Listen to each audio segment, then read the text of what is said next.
On their first blind date, criminal psychologist Jiang Hanqing was flat out rejected by female detective Zhou Jin.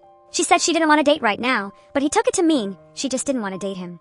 When she explained she wanted to focus on work, he translated it in his head that she would rather work than be with him. She said she knew he was dating to get married, so she needed to think carefully. He figured she was just trying to come up with a way to turn him down.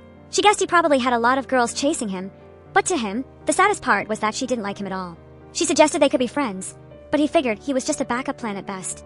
Zhou Jin finally couldn't hold it in and called Jiang Hanqing out for taking everything his own way. He quickly apologized for being too blunt, because everything she said sounded exactly like the lines from Bad Girls he had looked up online. He knew she felt it was ridiculous for a stranger to suddenly say he wanted to marry her because she wanted feelings that came from the heart, and a blind date like theirs wasn't really love. Her logical side wanted to give her parents peace of mind, but she didn't know how to skip past love and go straight into marriage. Zhou Jin, I respect your feelings. Jiang Hanqing turned around to leave, but he forgot he was standing on a boat, so he slipped and fell right into the lake. Zhou Jin quickly dried the wet piece of paper from Jiang Hanqing's pocket, only to find out he had carefully listed 30 reasons why he was a good match for her.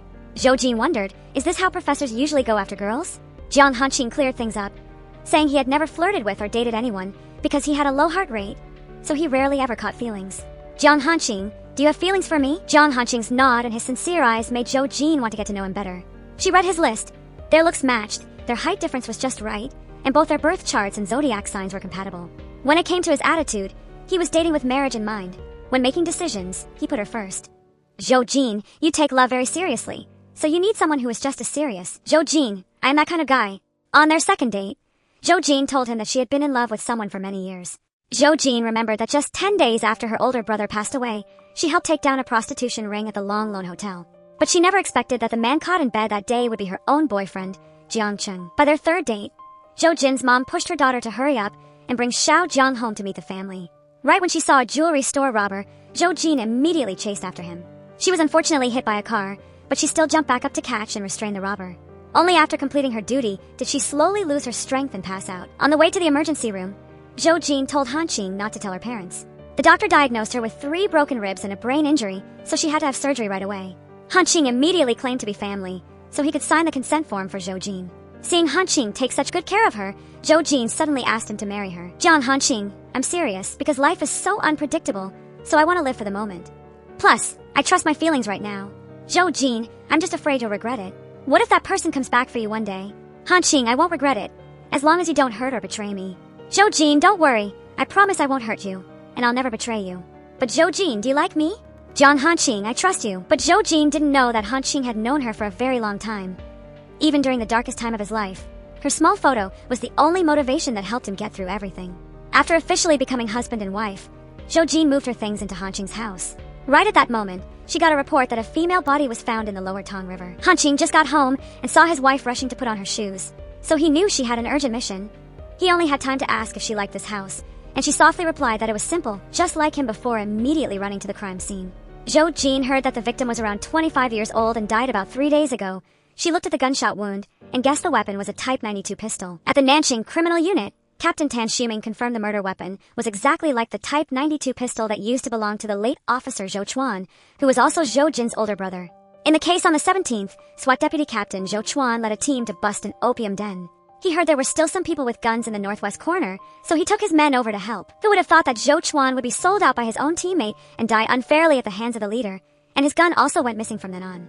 After years of no news, it suddenly appeared today and became the murder weapon in the Tong River female body case. Since the victim didn't have an ID, Zhou Jin had to go to each household around the scene to verify her identity. She noticed the old Eastern neighborhood didn't have a single security camera, but one family had installed a video doorbell. Sure enough, it recorded the victim getting out of a car and walking toward the riverbank. While waiting for the results of a taxi plate investigation, Zhou Jin suddenly saw her husband coming to find her. She quickly pulled Hanqing outside, both apologizing for not telling him she wouldn't be home and complaining that he didn't need to come all this way to find her. Hanqing explained that he came to meet someone else, but his wife still wouldn't believe him. Right then, Captain Ten personally came out to welcome Professor Jiang.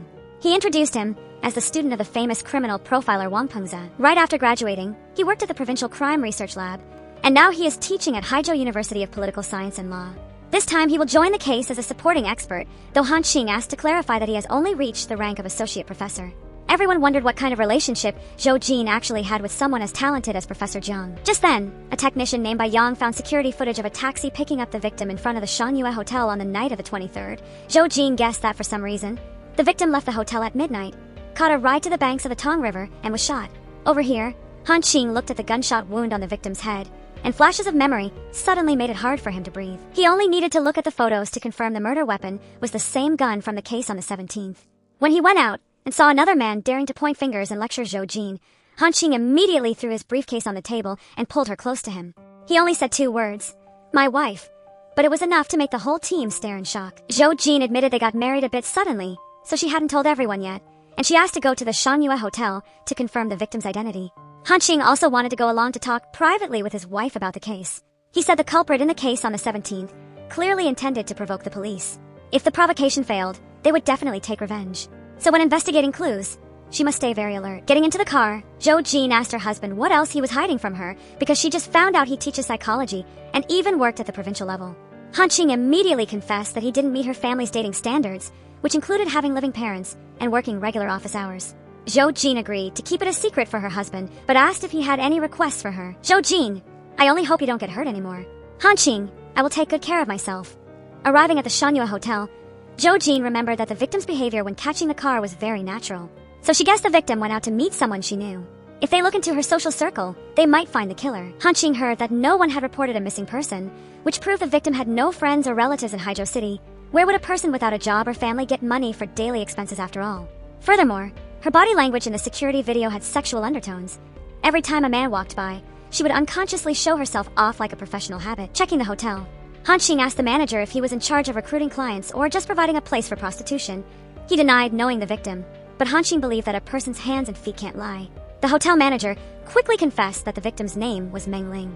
That night, she had a meeting with a middleman named Lai San. It's very likely Meng Ling had some dirt on him, which is why she got into trouble. Even though he didn't reveal his real name, Lai San once bragged at the hotel that his brother let him manage a bar called Fire Phoenix. At the Fire Phoenix bar, Zhou Jin heard the sound of people fighting near the warehouse.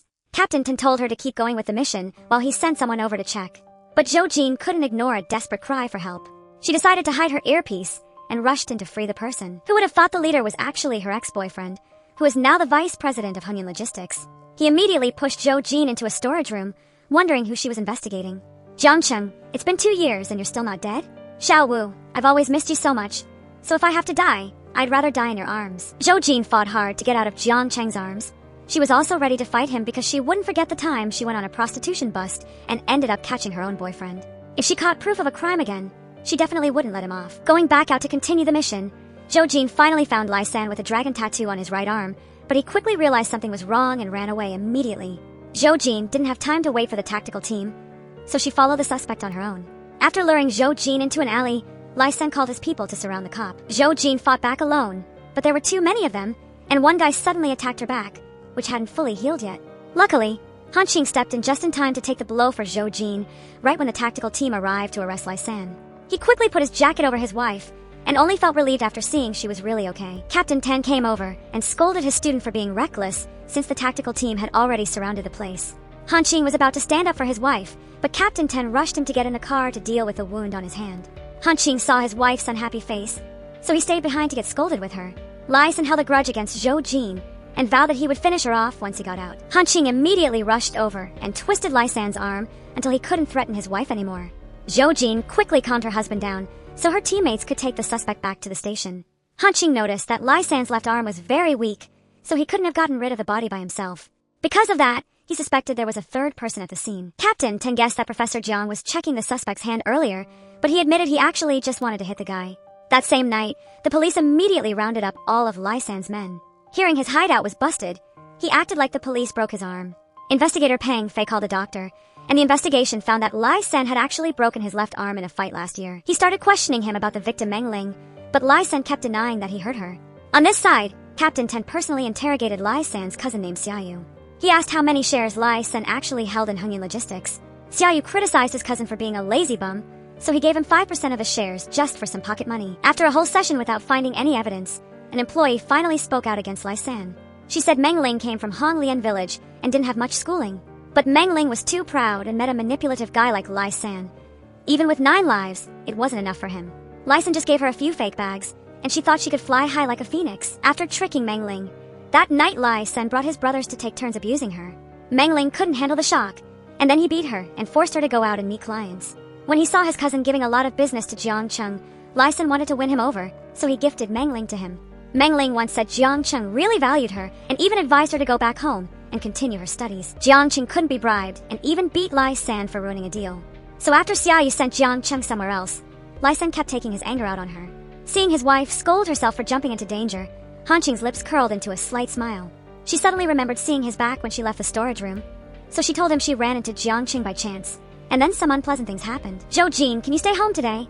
She was a bit flustered and quickly made an excuse that she hadn't moved her pajamas over yet. "Zhou Jin, we're mine. Zhou Jin, I need you." Facing Han Qing's sincere and pleading eyes, Zhou Jin couldn't bear to leave anymore. She went into the bathroom to dry her hair, but just thinking about her husband waiting for her on the bed made her feel incredibly nervous. When she came out, Han Qing saw her tension as she whispered goodnight. He smiled very gently, and then turned off the light to lie down next to her. Zhou Jin saw Han Qing staring at her, so she shifted her attention to the book he was reading. But Han Qing just softly reminded his wife to go to sleep early. He gently took her hand and wrapped his arms around her to pull her close. "Jiang Han Qing, you're really different today." "Zhou Jin, thank you for marrying me." "Han Qing, your heart is beating so fast, and you smell really nice." Meanwhile, Jiang Cheng sat alone by the river, quietly remembering the days when he was still with the person he loved. The next day, Zhou Jin had to get up early to write a self-reflection report. Han Qing brought some painkillers for his wife, and Zhou Jin obediently took them without even asking or looking closely at what the medicine was. That's because she fully trusted him. "Zhou Jin, the forensic report just confirmed there were no drag marks on Meng Ling's body, so as you guessed, Lyson couldn't have gotten rid of the body alone." Han Qing thought Lyson had very high psychological defenses, so instead of relying on his statement, Zhou Jin could investigate his relationships. But when he heard she was going back to the Fire Phoenix bar, he felt uneasy. Arriving at Fire Phoenix, Zhou Jin saw the captain questioning Jiang Cheng about Meng Ling. He said he didn't love Meng Ling because he already had a fiancée. Zhou Jin remembered 2 years ago, right after Jiang Cheng got out of prison, Xiaoyu reached out to him.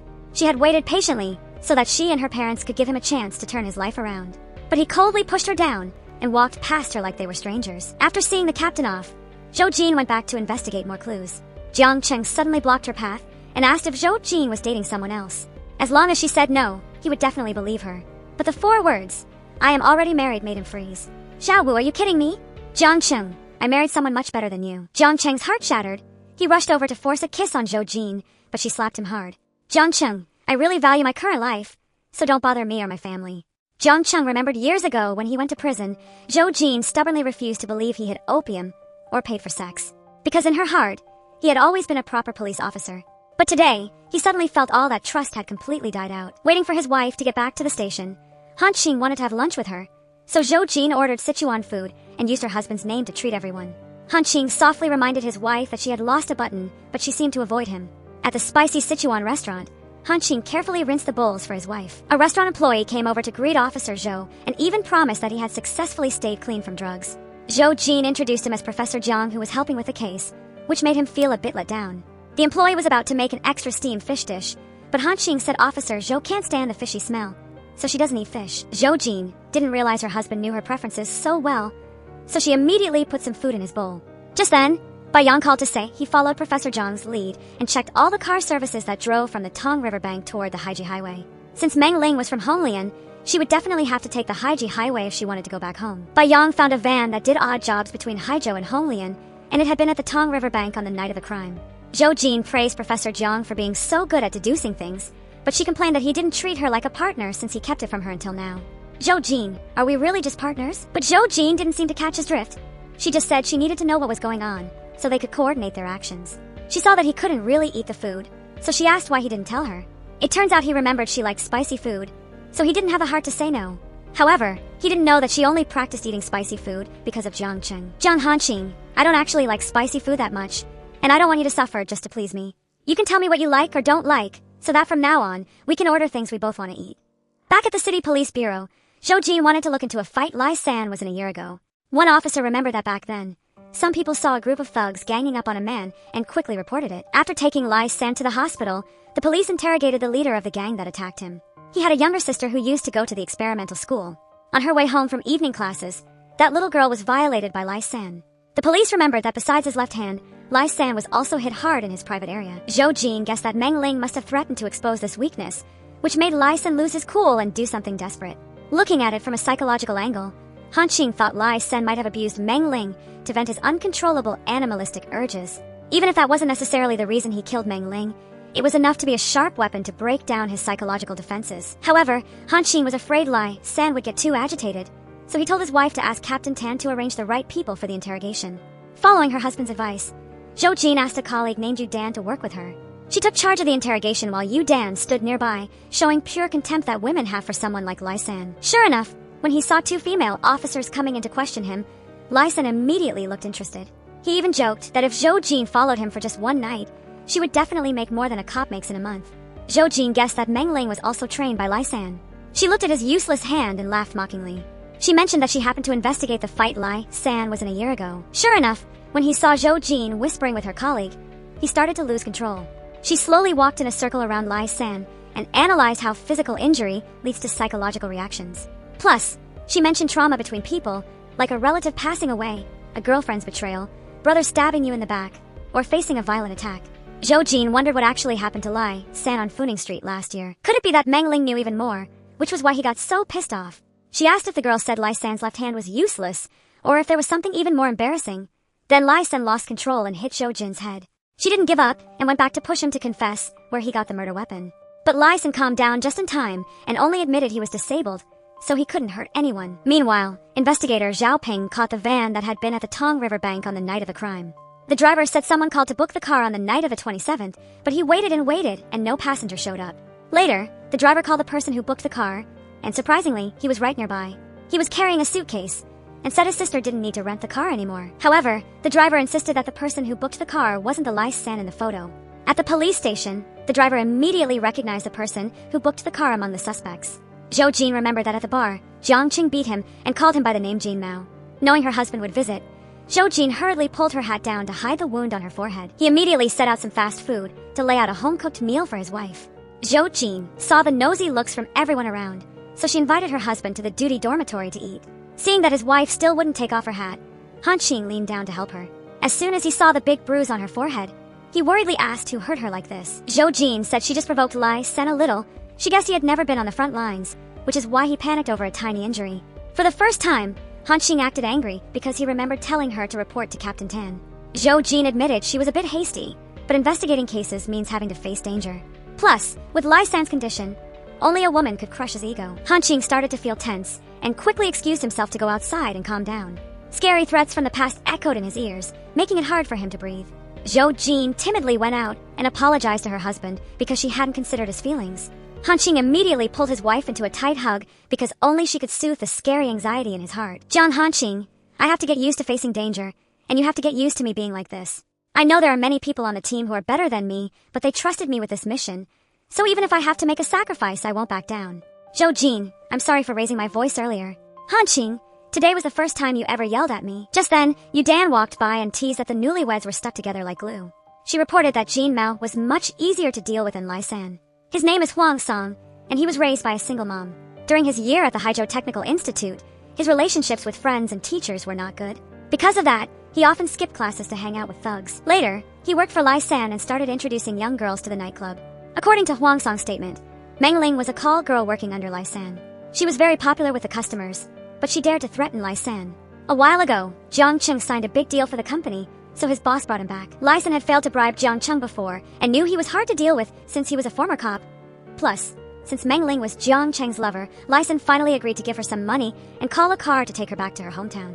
That night it was drizzling, and Lysen waited for Meng Ling until midnight. But she was too cautious, so she demanded to get back to her hometown before handing over the item Lysen needed. Neither of them would back down. As they argued back and forth, Jiang Cheng's name suddenly came up. When Meng Ling heard Lysen swear he would make Jiang Cheng bow and apologize, she started mocking his physical condition. In the end, Lysen lost control and pulled out a gun, shooting Meng Ling in the head. After a few minutes, once Lysen got over the shock, he went back to the car. Huang Song was afraid he'd be silenced, so he agreed to get rid of the body for his boss. After hearing the whole story, Han Qing still didn't see any sign of the gun or the evidence Meng Ling held. Zhou Jin planned to request a search warrant for the victims, placed tomorrow morning. Seeing her husband still deep in thought, Zhou Jin quietly poured him some water. She asked Han Qing what was bothering him, but he said he wanted to think alone. Han Qing suddenly realized he made his wife mad, so he quickly grabbed her hand. He gently pulled her close and softly wished her good night. Zhou Jin ran out flustered, feeling her heart thumping in her chest. When she looked back and saw her husband was just as nervous, she couldn't help but smile. After connecting the facts and the statements, Han Qing immediately drew a new diagram. He discovered that all the characters were linked to Jiang Cheng, and he seemed to be involved in the case on the 17th. Going to the tech room, Han Qing asked Bai Yang to replay the interrogation video of Huang Song. After watching it once, he wanted to see it again at double speed. He suddenly noticed that Huang Song changed his posture when Zhao Ping told him not to use Jiang Cheng to insult the police. Huang Song curling up wasn't because of fear, but it was actually a defensive stance. After hearing things that were bad for Jiang Cheng, his body tensed up and his eyes immediately turned hostile. Besides, Huang Song claimed he was the one who suggested hiding the body to Lai Sen first. Han Qing analyzed that in group crimes, the stronger person takes the lead. Looking at their ability and status, Lai San was superior in every way, and Huang Song should have obeyed him completely. However, Lai San tended to run away quickly, while a subordinate like Huang Song calmly proposed a plan to get rid of the body, so Huang Song's statement isn't credible. It turns out that night, after seeing Lai San shoot Meng Ling, Huang Song called Jiang Cheng for help because he was afraid of being silenced. Jiang Cheng told Huang Song to advise Lai San to do as much as possible, because the more they did, the more clues they would leave, just throw the body in the river. Also, Huang Song had to immediately take out the dashcam card and hide it well. Entering the duty room, Han Qing saw his wife fast asleep in bed. He quietly watched Zhou Jin with a tender gaze, gently pulled the blanket up for her, then silently packed his things and went home. The next day, Han Qing visited Huang Song's mother who was being treated at the hospital. He reported that Huang Song was involved in a murder case, but he wasn't the killer.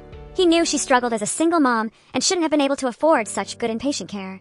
Ms. Huang said she was originally in the most basic room, but a few days ago, a real-life angel representing a company came to do charity. He let her join a new drug trial group and even promised to find a kidney donor and pay her hospital bills.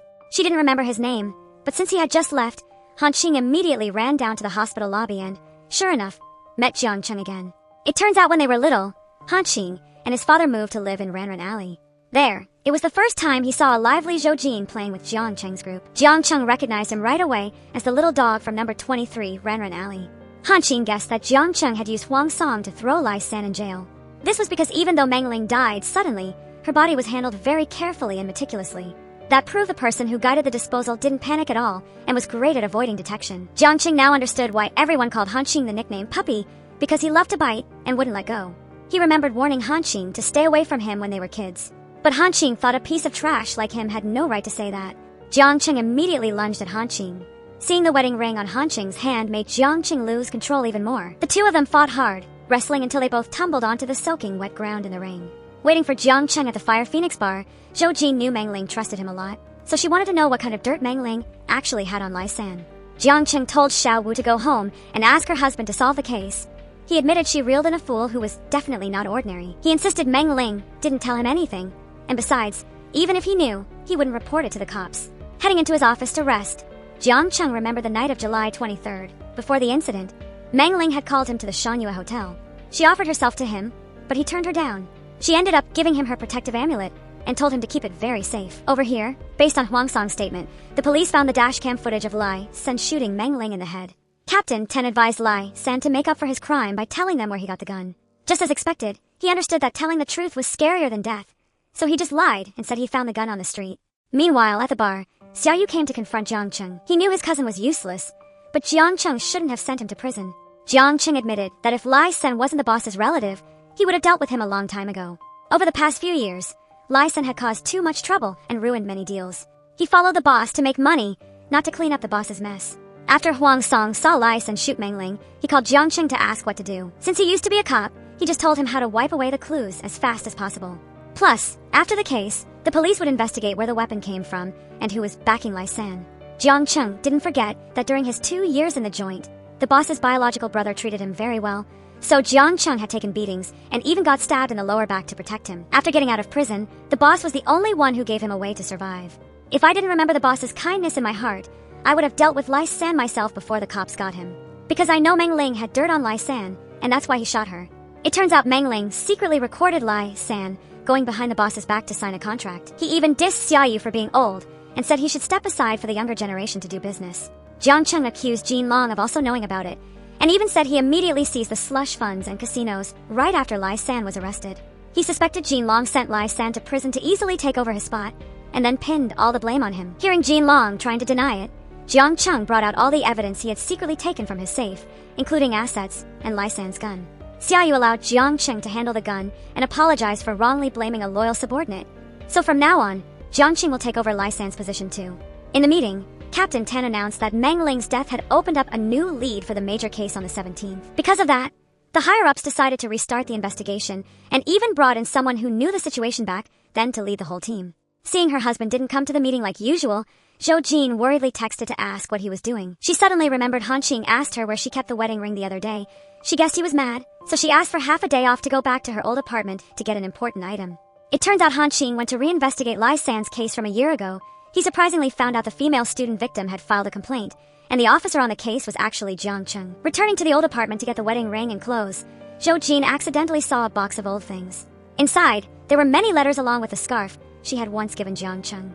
Right when Han Qing called saying he wanted to pick her up, he suddenly felt an indescribable sense of unease. As soon as he saw Zhou Jin, Han Qing hurried to give her a tight hug. "Zhou Jin, why did you come here?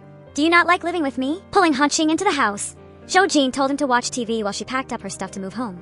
Han Qing realized his wife was playing the movie Lord of the Rings because she knew he frequently read that series. He softly asked Zhou Jin, "Does marrying me count as me taking advantage of you while you were in a tough spot?" "Han Qing, I agreed to get married because you could be someone I can lean on."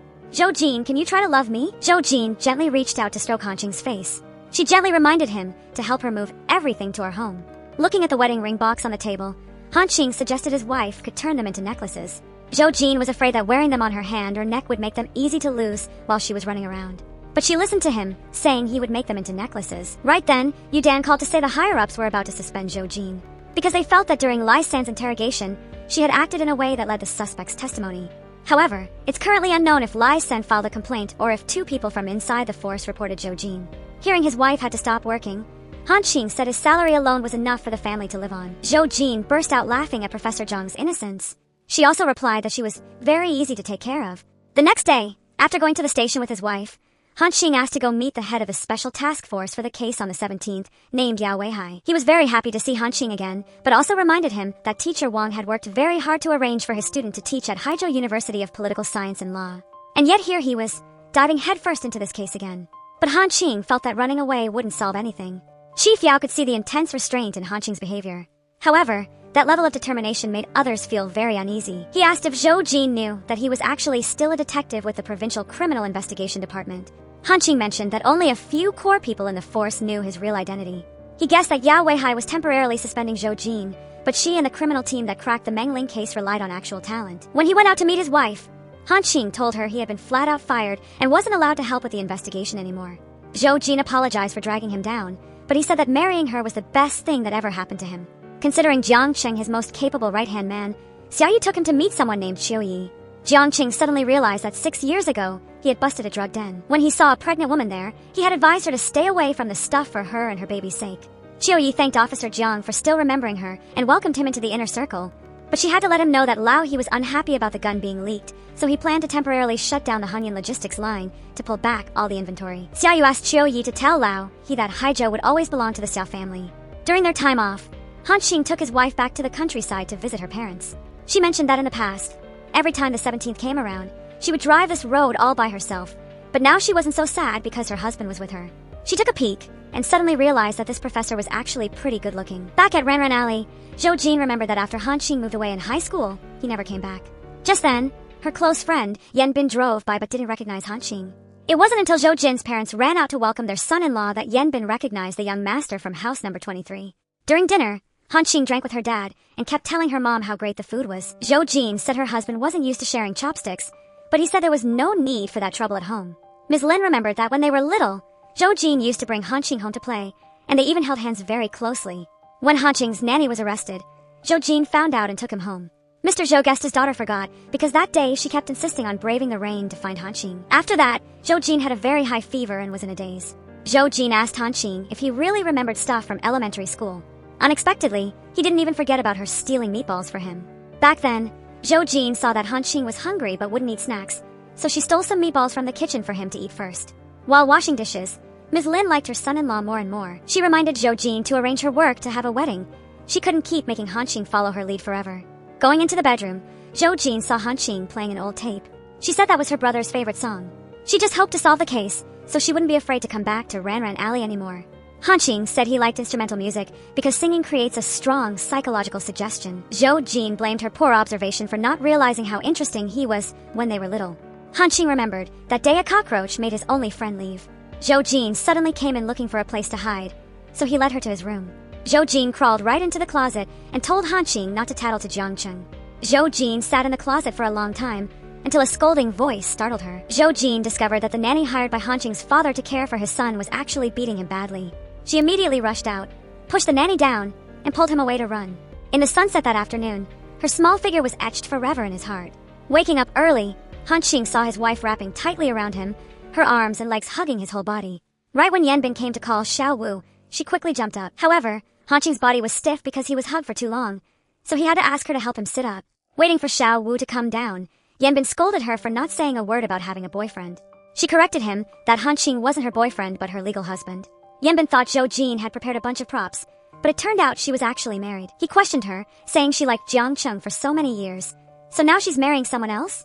Right when Hanqing came down to stand by his wife, and her parents also returned from the market, Yanbin had to invite Xiao Wu to his newly opened hot pot restaurant. Surprisingly, she even ordered a split-pot hot pot because her husband couldn't eat spicy food. On this side, Jiang Cheng got news that Zhou Jin brought her husband home to meet her friends, but he had to switch drivers to chase after Qiu Yi.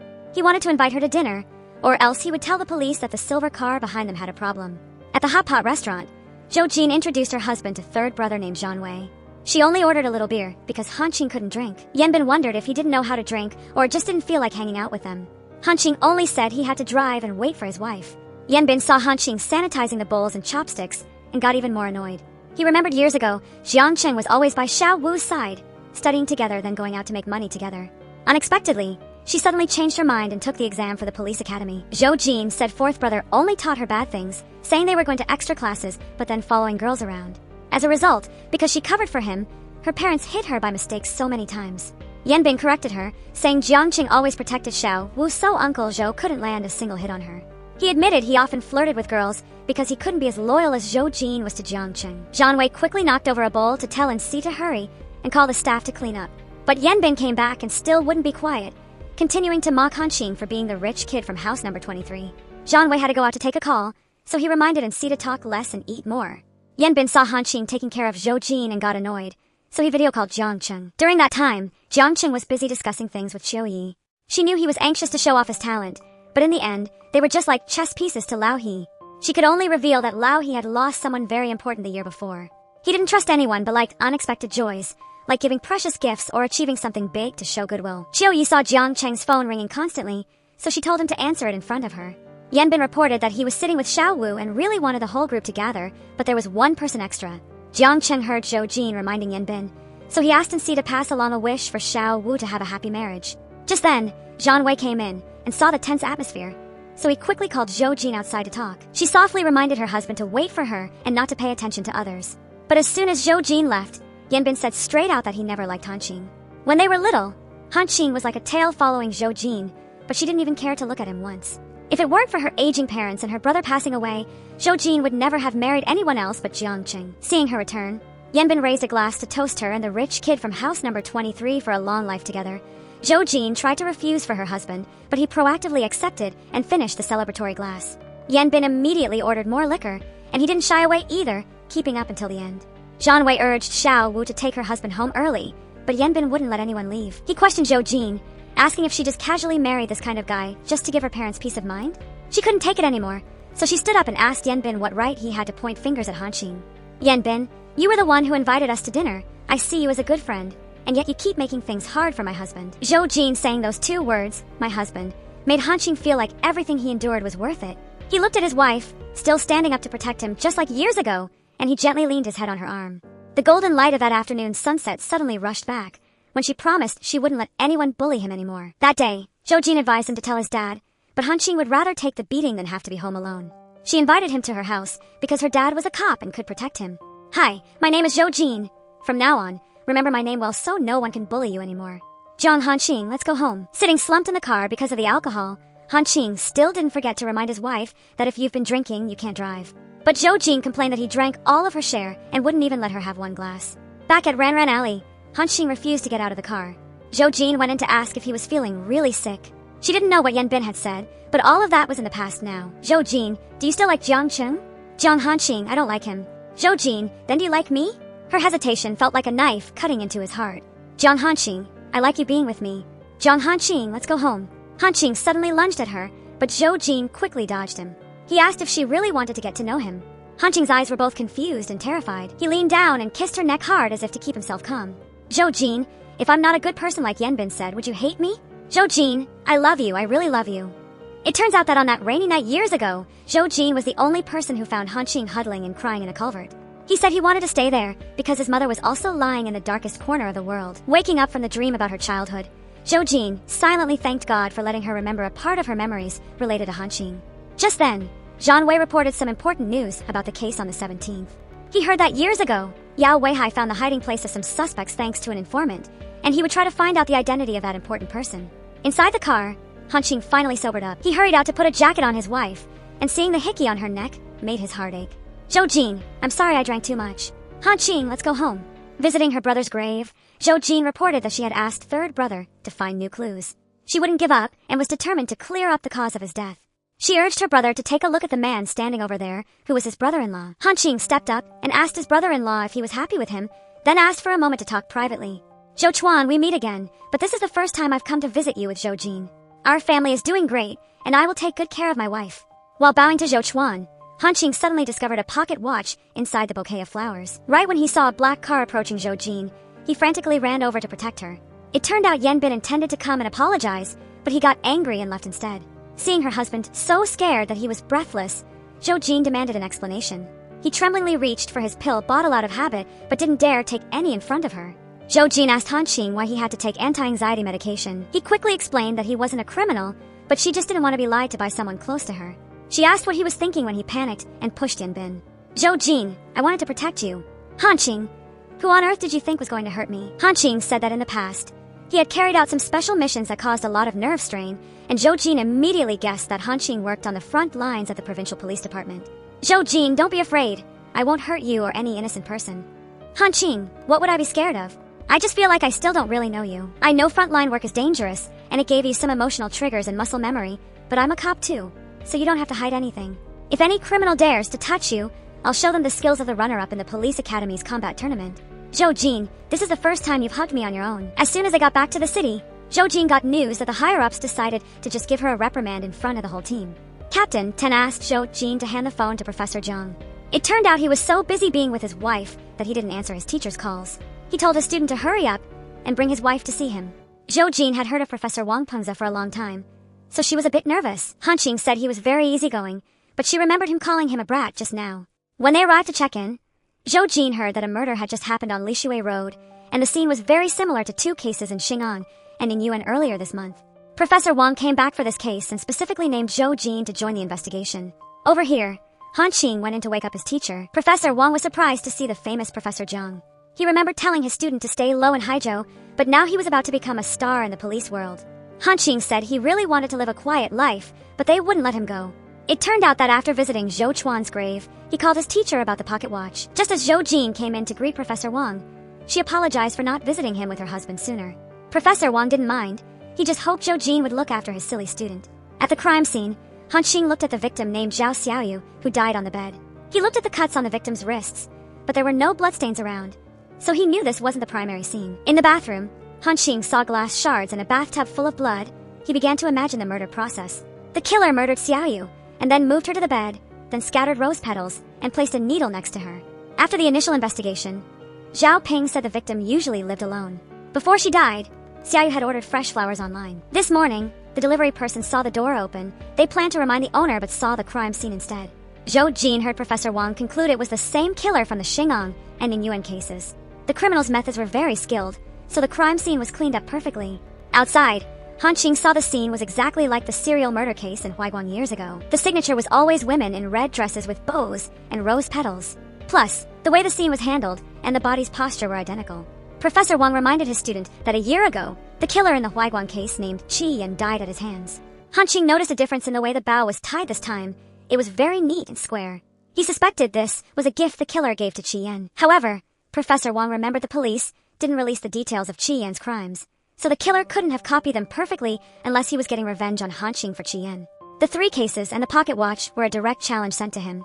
Han Qing now understood why the killer placed a needle on the bed, because he knew very well that Han Qing was afraid of needles. Meanwhile, Zhou Jin got a call from third brother. Zhang Wei reported that he found out the person who provided the key information in the old case on the 17th was actually Han Qing. He also heard that the guy was obsessed with bloody cases, just like a weirdo. He advised Zhou Jin to consider if Han Qing married her for love or if he just saw her as a research subject. After seeing his teacher back to the unit, Han Qing noticed his wife was acting a bit strange today. He quickly grabbed Zhou Jin's hand and softly asked if something was wrong. But Zhou Jin coldly pulled her hand back and rushed him to get into the car to go eat instant noodles. Sitting in the supermarket, Zhou Jin heard 2 young girls whispering about how handsome her husband was. She immediately glared at them with a cold look that made them shut up and leave quickly. Zhou Jin poured chili sauce into a can of soda to play a game of truth with Han Qing. If you don't answer, you have to take a sip. He watched her ask questions while tapping her hand on the table, and he begged her not to use criminal interrogation techniques on him. Zhou Jin, please don't treat me like this. Zhou Jin ended up asking directly why Han Qing liked her. Because with someone like him, he could totally find a better woman. But Zhou Jin, nobody is better than you. Jiang Hanqing, did you get married because you like me, or do you have another motive? You've been involved in the investigation of the case on the 17th for a long time, haven't you? Hanqing silently took a sip of the chili sauce water. Zhou Jin continued asking, were you the one who gave the information to Chief Yao? Hanqing kept drinking. It was so spicy that he quickly ate some noodles to ease the pain. Jiang Hanqing, I originally wanted to do everything I could to find out who provided the key information in the case on the 17th, but after finding out it was you, I only care about why you're really with me. Jiang Hanqing, please don't ever lie to me. Seeing the disappointment in his wife's eyes, Hanqing decided to tell her everything. He said that in Huaiguang City back in 1997, 3 girls were murdered in their own homes within just 3 months. They were all wearing red dresses and lying on beds covered in rose petals. The only wound on their bodies was on their wrists, which were tied with a bow. Professor Wang focused on investigating the first case, but he couldn't find a breakthrough. When the investigation hit a dead end, a man claiming to be the killer turned himself in. He was an accountant named Chen Li. At the crime scene, Chen Li described the whole crime very clearly. He said he was angry that his wife was cheating, so he killed women to take out his frustration. But in the first case, the forensic team found semen in the victim's body that didn't belong to Chen Li. At the time, they explained it away by saying the victim had sex with someone else before she died, so they officially closed the Huaiguang case. Professor Wang strongly disagreed, but there wasn't much else he could do. He analyzed that since 2 cases happened during work hours, it proved the killer didn't have a steady job. The victims didn't have any defensive wounds, as if they had willingly led the killer into their homes. So, he must have been middle-aged, and especially wealthy and good-looking. But Chen Li was just a low-level accountant with an ugly face and a stutter, so he didn't fit the profile at all. In the end, before Professor Wang could submit his report, Chen Li died from liver cancer. For many years after that, no similar murders happened. It wasn't until the July 17th case that there was a breakthrough lead. Everyone only knew that Zhou Chuan died and his gun went missing, but they didn't know that he actually fought the criminal hand-to-hand before he died. The police found blood under his fingernails, and surprisingly, it matched the DNA from the semen found in the Huaiguang case 20 years earlier. Because of that, the provincial police department decided to reopen the Huaiguang case to find the person involved in the July 17th case.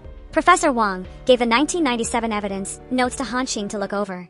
His theory was different from his teacher's. He thought the killer wasn't middle-aged, but rather between 18 and 23 years old. The ritualistic nature of the crime scene was just to hide the original motive. Noticing his wife staring at him, Hanqing gently leaned his head on her shoulder and said in a tired voice that he was allergic to the seafood in the instant noodles. She told him to let her know if he felt too sick. Hanqing kept on analyzing. Back then, he guessed that middle-aged men naturally make women stay on guard, while young guys wake up their instinct to protect. Since the killer looked so weak and vulnerable, the victims all took the initiative to bring him home. The fact that the 3 women's ages were increasing showed that the killer liked to choose mature women. So Hanqing guessed he didn't fail at marriage, but had issues in his mother-son relationship since he was a kid. The killer was raised by a single mom and was even abandoned and abused by her, which led to a twisted personality. After figuring out the criminal's personality flaws, Hanqing decided to use himself as bait. That day, he purposely wore red clothes to appear on TV and break down the killer's mind.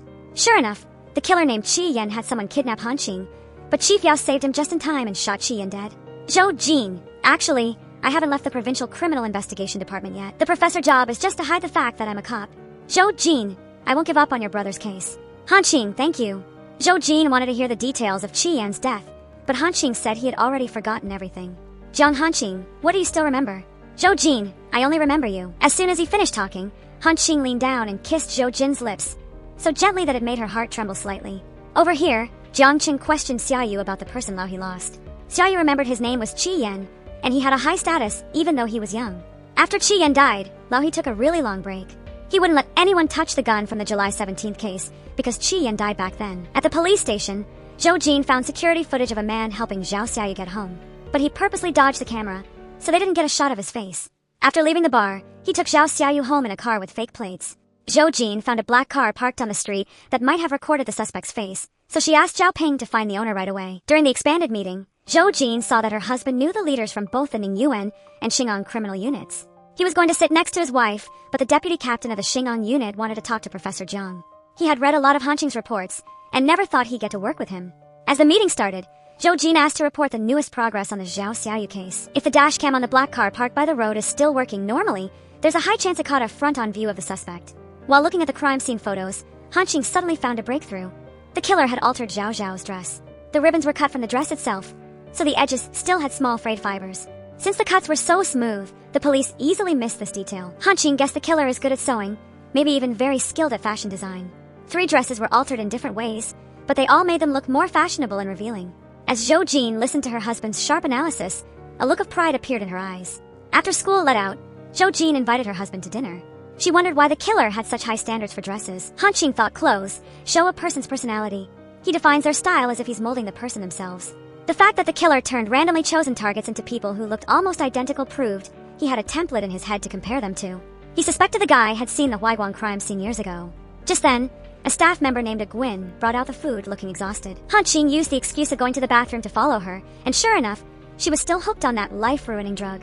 Hearing someone else's voice, Gwyn accused Hanqing of raping her. Zhou Jin immediately locked the door, insisting her husband wasn't that kind of guy. At the hospital, Hanqing gently put his jacket over his wife. He knew Gwyn was mad at Zhou Jin for calling the police, so he told her to wait for him. Gwyn complained that everyone just lectures her, but has no idea how hard detoxing really is. Hanqing silently left his phone number. He said he had been through it too, so he could help Gwyn. As long as she really wanted to see someone, she would definitely stay healthy to be by their side. Gwyn asked for a hug for encouragement, but he apologized, saying he had a wife. Gwyn thought a woman only realizes how important a man is when she's jealous. However, Hanqing didn't want his wife to have those negative feelings. Waiting for her husband to come out, Zhou Jin asked if Gwyn tried to hug him. Hanqing quickly denied it, but he couldn't fool Officer Zhou. Finally, from the dashcam of the black car parked by the road, the police got a front-on shot of the suspect taking Zhao Xiao home. After matching his description, Zhao Peng reported that he was the killer from the Huaiguang case 20 years ago. But Hanqing remembered clearly that he had personally shot him dead. In an emergency meeting, Wang Peng was certain the suspect wasn't Chi Yan, because he was the one who handled the Huaiguang case back then, and Chi Yan was shot dead by the police on the spot after resisting. Zhou Jin saw that the suspect was very good at dodging cameras during the crime, so how could he easily miss the car right in front of him? Was he careless, or was he intentionally making them think of Chi Yan? Just then, Yu Dan reported that the forensics lab confirmed the semen in the victim's body indeed belonged to Chi Yan. Zhou Jin saw the terrified look in Hanqing's eyes and grabbed his hand. Hanqing flinched by reflex, and then tried to calm himself down. Zhou Jin, I'm okay. Meeting his student privately, Wang Peng believed there was an answer for everything. He thought the guy showed half his face on purpose to challenge Hanqing. He wanted to go back to Huaiguang to investigate new leads. Right then, Wang Peng's grandson called. Seeing his teacher still working the front lines at his old age made Hanqing blame himself for being useless. Hanqing, you haven't let me down. Before, you were like a cold machine, but now you're a real person, someone who has a person to wait for and things to be afraid of losing.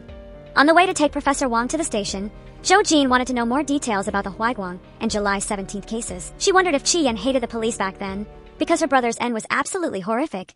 He wasn't just shot, he was stabbed many times. Professor Wang choked up, saying that back then, Hanqing almost died too. After he survived and was brought back, doctors pulled dozens of nails out of his back. Hanqing's body had also been injected with a massive amount of opium, and it took a very long time for it to be completely cleared out of his system. Professor Wang remembered that in 2012, Hanqing found a lead linking the Huaiguang case to the July 17th case. But Shunli was already dead, and there was too little evidence in Huaiguang due to the limited technology in the 90s. Finding a suspect was like looking for a needle in a haystack, so Hanqing decided to make a dangerous move.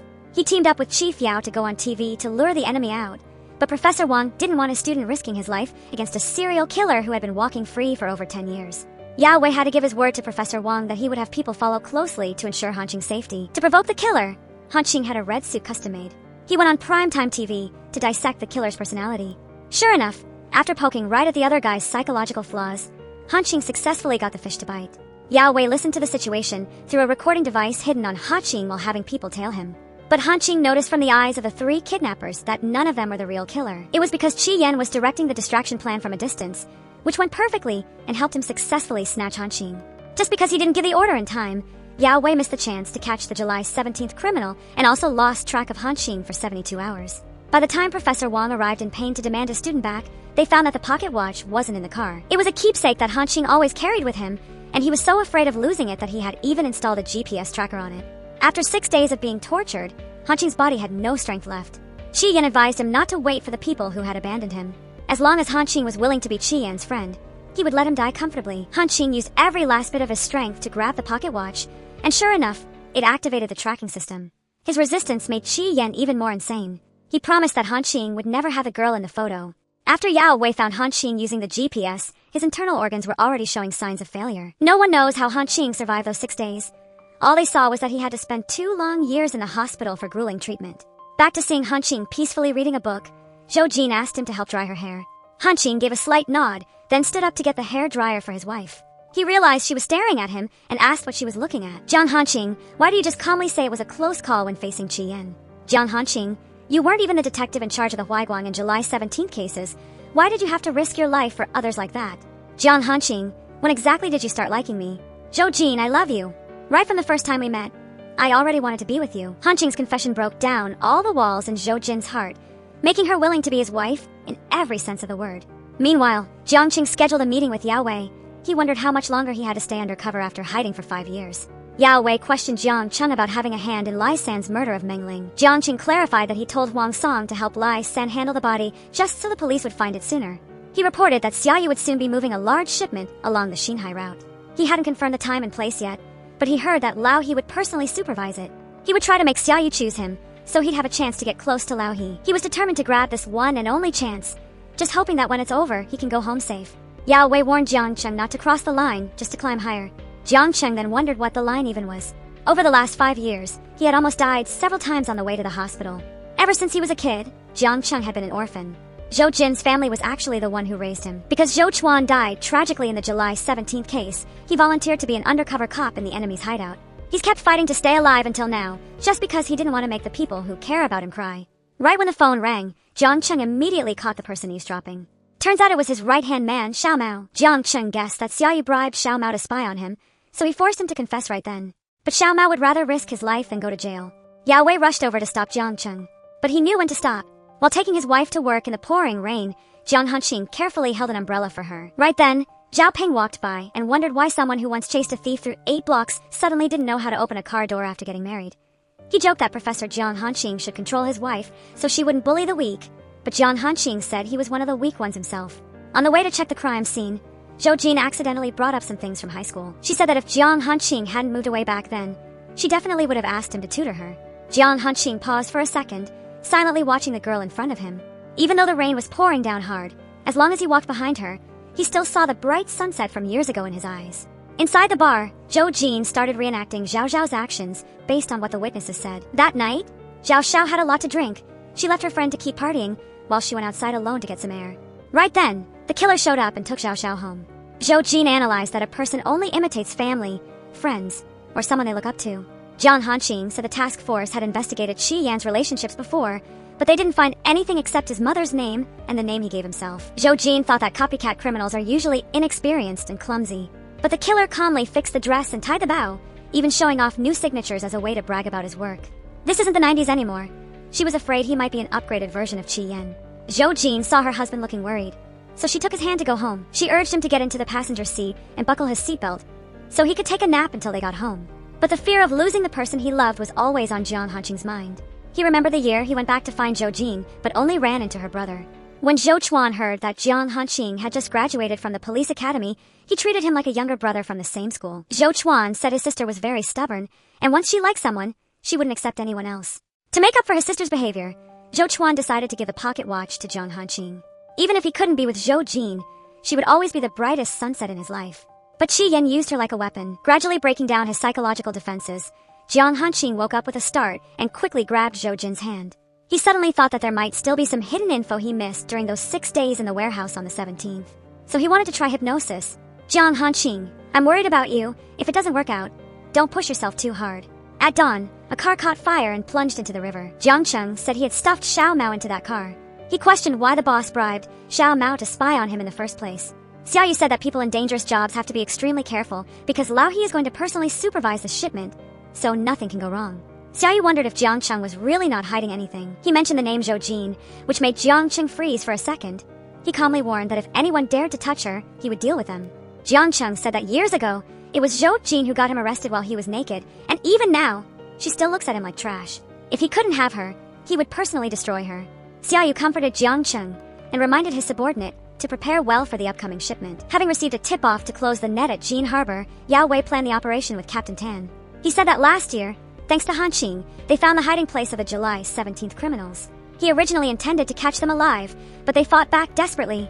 During the shootout, 4 men were killed, including Qi Yan. After verifying their identities, Yao Wei discovered that one of them was Feng He, a specialist in illegal trade. He was closely connected to a middleman who specialized in finding rare goods named Xiao Wen. Because of a failed murder attempt, Xiao Wen had to serve time, so he left the business to his younger brother, Xiao Yu. To take down this secret organization, Yao Wei arranged for a police officer with the codename Tang Feng to infiltrate it. Based on intelligence from over the past 5 years, Yao Wei determined that the people who produced drugs and killed officers on July 17th all belonged to a criminal organization led by Lao He. He is very good at hiding and has many branches selling illegal substances scattered everywhere. The person controlling the Haizhou market is Xiao Yu. This time, Lao He will personally supervise the shipment at Jin Harbor. Yao Wei wanted to personally lead the troops to make the arrests, so he needed Captain Tan to command outside the scene. After requesting personnel from other teams, Captain Tan took control of all the security cameras at Jin Harbor to get ready for action. Meanwhile, Han Qing decided to undergo hypnosis therapy. Professor Ding reminded him to remember clearly that he was very safe, so he had to trust him completely. He used the pocket watch itself to send his consciousness back to the past. Han Qing once again saw the abandoned warehouse, which was both dirty and dark. He was hanging high in the air, his eyes couldn't see, but his ears heard a woman's screams. Then, the sound of whistling got closer and closer. Qi Yan lowered Han Qing down, and then removed his blindfold, so he could see his face. Qi Yan heard that Officer Jiang had graduated with honors, so he wanted to have a shootout with him. If Han Qing won, he wouldn't touch that woman. Han Qing asked Qi Yan to take apart the gun again, so he could memorize it. He tried to put it together really fast, but still didn't have enough time to save the man next to the girl. Seeing the killer acting guilty for accidentally shooting the wrong person, Han Qing quickly finished assembling the gun to take him down. Who would have thought that his gun had no bullets? Han Qing rushed into attack, but Qi Yan knew he had gone on TV just to provoke him. Guided by Professor Ding, Han Qing counted 5 meals, but only saw 4 criminals. Professor Ding realized Han Qing had reached his limit, so he clapped his hands to wake him from the nightmare. Zhou Jin immediately ran in to comfort her husband. Han Qing was sure he had counted 5 meals and 5 pairs of used chopsticks. He tried to search his memory, and suddenly discovered that there were actually 2 Qi Yans. Meanwhile, at Jin Harbor, Yao Wei ordered everyone into position to wait for the ship to dock in 10 minutes. Right then, Han Qing wanted to meet Captain Tan privately. He was sure the person who died last year wasn't Qi Yan. Captain Tan said that Yao Wei got a tip about a huge drug deal at Kimsang Pier. The leader of the July 17th criminal organization was supposed to personally supervise it, so Chief Yao was leading the team to make the arrest. Han Qing was afraid they were using the leader as bait to lure Chief Yao into a trap, because back during the July 17th case, he was the one who chased them down. If Qi Yan wasn't dead, he was likely setting a trap to get revenge on the police. Captain Tan quickly told Chief Yao that tonight's mission had too many variables. Professor Jiang just analyzed that the person who died years ago wasn't Qi Yan, so he might be setting a trap for the police. Plus, Xiao Yu still hadn't moved toward the pier. Yao Wei suddenly remembered the last flicker of hope in Jiang Cheng's eyes, so he decided to carry out the raid as planned. Seeing her husband restless and scared, Zhou Jin asked him to trust her. Han Qing could only hold his wife tight for a moment, his voice choking up as he told her she must stay safe. Just as Han Qing predicted, everything was under Qi Yan's control. When Jiang Qing arrived, Qiu Yi led him up to meet Lao He. He asked Jiang Cheng why he didn't stay a cop, but ran over here instead. He casually said he stood in the way of someone else's promotion, so he was framed in a honey trap. Someone planted a bag of powder on him, kicked him out of the force, and he sat in prison unfairly for 3 years. Lao He promised Jiang Qing a bright future if he could take out the cop Yao Wei. Seeing that Xiao Yi didn't go to the pier, Jiang Qing wondered if there was no deal tonight. Lao He laughed because everyone here knew the shipment to Kim Song was just fake news. They set a big trap, just to catch their old enemy. Over here, Chief Yao waited for the enemy to start the deal, then gave the order to surround them. But after checking the cargo, the police confirmed it was all just flour. Han Qing quickly told the tactical team to retreat, but bombs attached to the trucks suddenly exploded. The enemy used the thick smoke to kidnap Yao Wei. After confirming the police had raided the place, Lao He was immediately certain there was a mole in the organization. The backup team followed Xiao Yu and moved into action, but Qi Yan had already set an ambush, firing sniper shots at the police from above, making everything chaotic. Zhou Jin didn't want to miss the chance to catch the enemy, so she decided to take a risk. She fired her gun at a fire extinguisher in a car. Thick white smoke immediately poured out, completely blocking the enemy's vision. Qi Yan climbed down right away, but he didn't expect Zhou Jin to be waiting for him. The moment he hit the ground, he lunged at her like a maniac, swinging a knife straight at her. Zhou Jin fought back with everything she had, closing the distance bit by bit, and finally managed to snatch the knife out of his hand. Qi Yan turned to run, and she immediately gave chase. Both of them fell to the floor below with a loud crash. Seeing him come at her again, Zhou Jin quickly pulled out her handcuffs and used them as a weapon to fight back fiercely. Suddenly, Qi Yan threw a handful of powder right into her eyes, making her vision go blurry instantly. Qi Yan got the upper hand and grabbed an iron rod, heading toward Zhou Jin. At the critical moment, Jiangqing fired his gun toward Zhou Jin from behind to cover his partner. After Qi Yan retreated, he rushed over to force her to leave the chaos. But Zhou Jin's voice shook with rage as she questioned why Jiangqing was dealing drugs and letting go of the person who had once shot at his former teammates and her brother. Those words pierced Jiangqing's heart, making the resentment he had bottled up for so long explode. He pulled Zhou Jin into a tight hug and then suddenly knocked her unconscious. When she woke up, Zhou Jin saw Han Qing rushing to save her. Meanwhile, Jiangqing hurried back to the criminal's hideout. Zhou Jin's scolding kept echoing in his head, making his heart tighten, and he couldn't stop the tears from falling.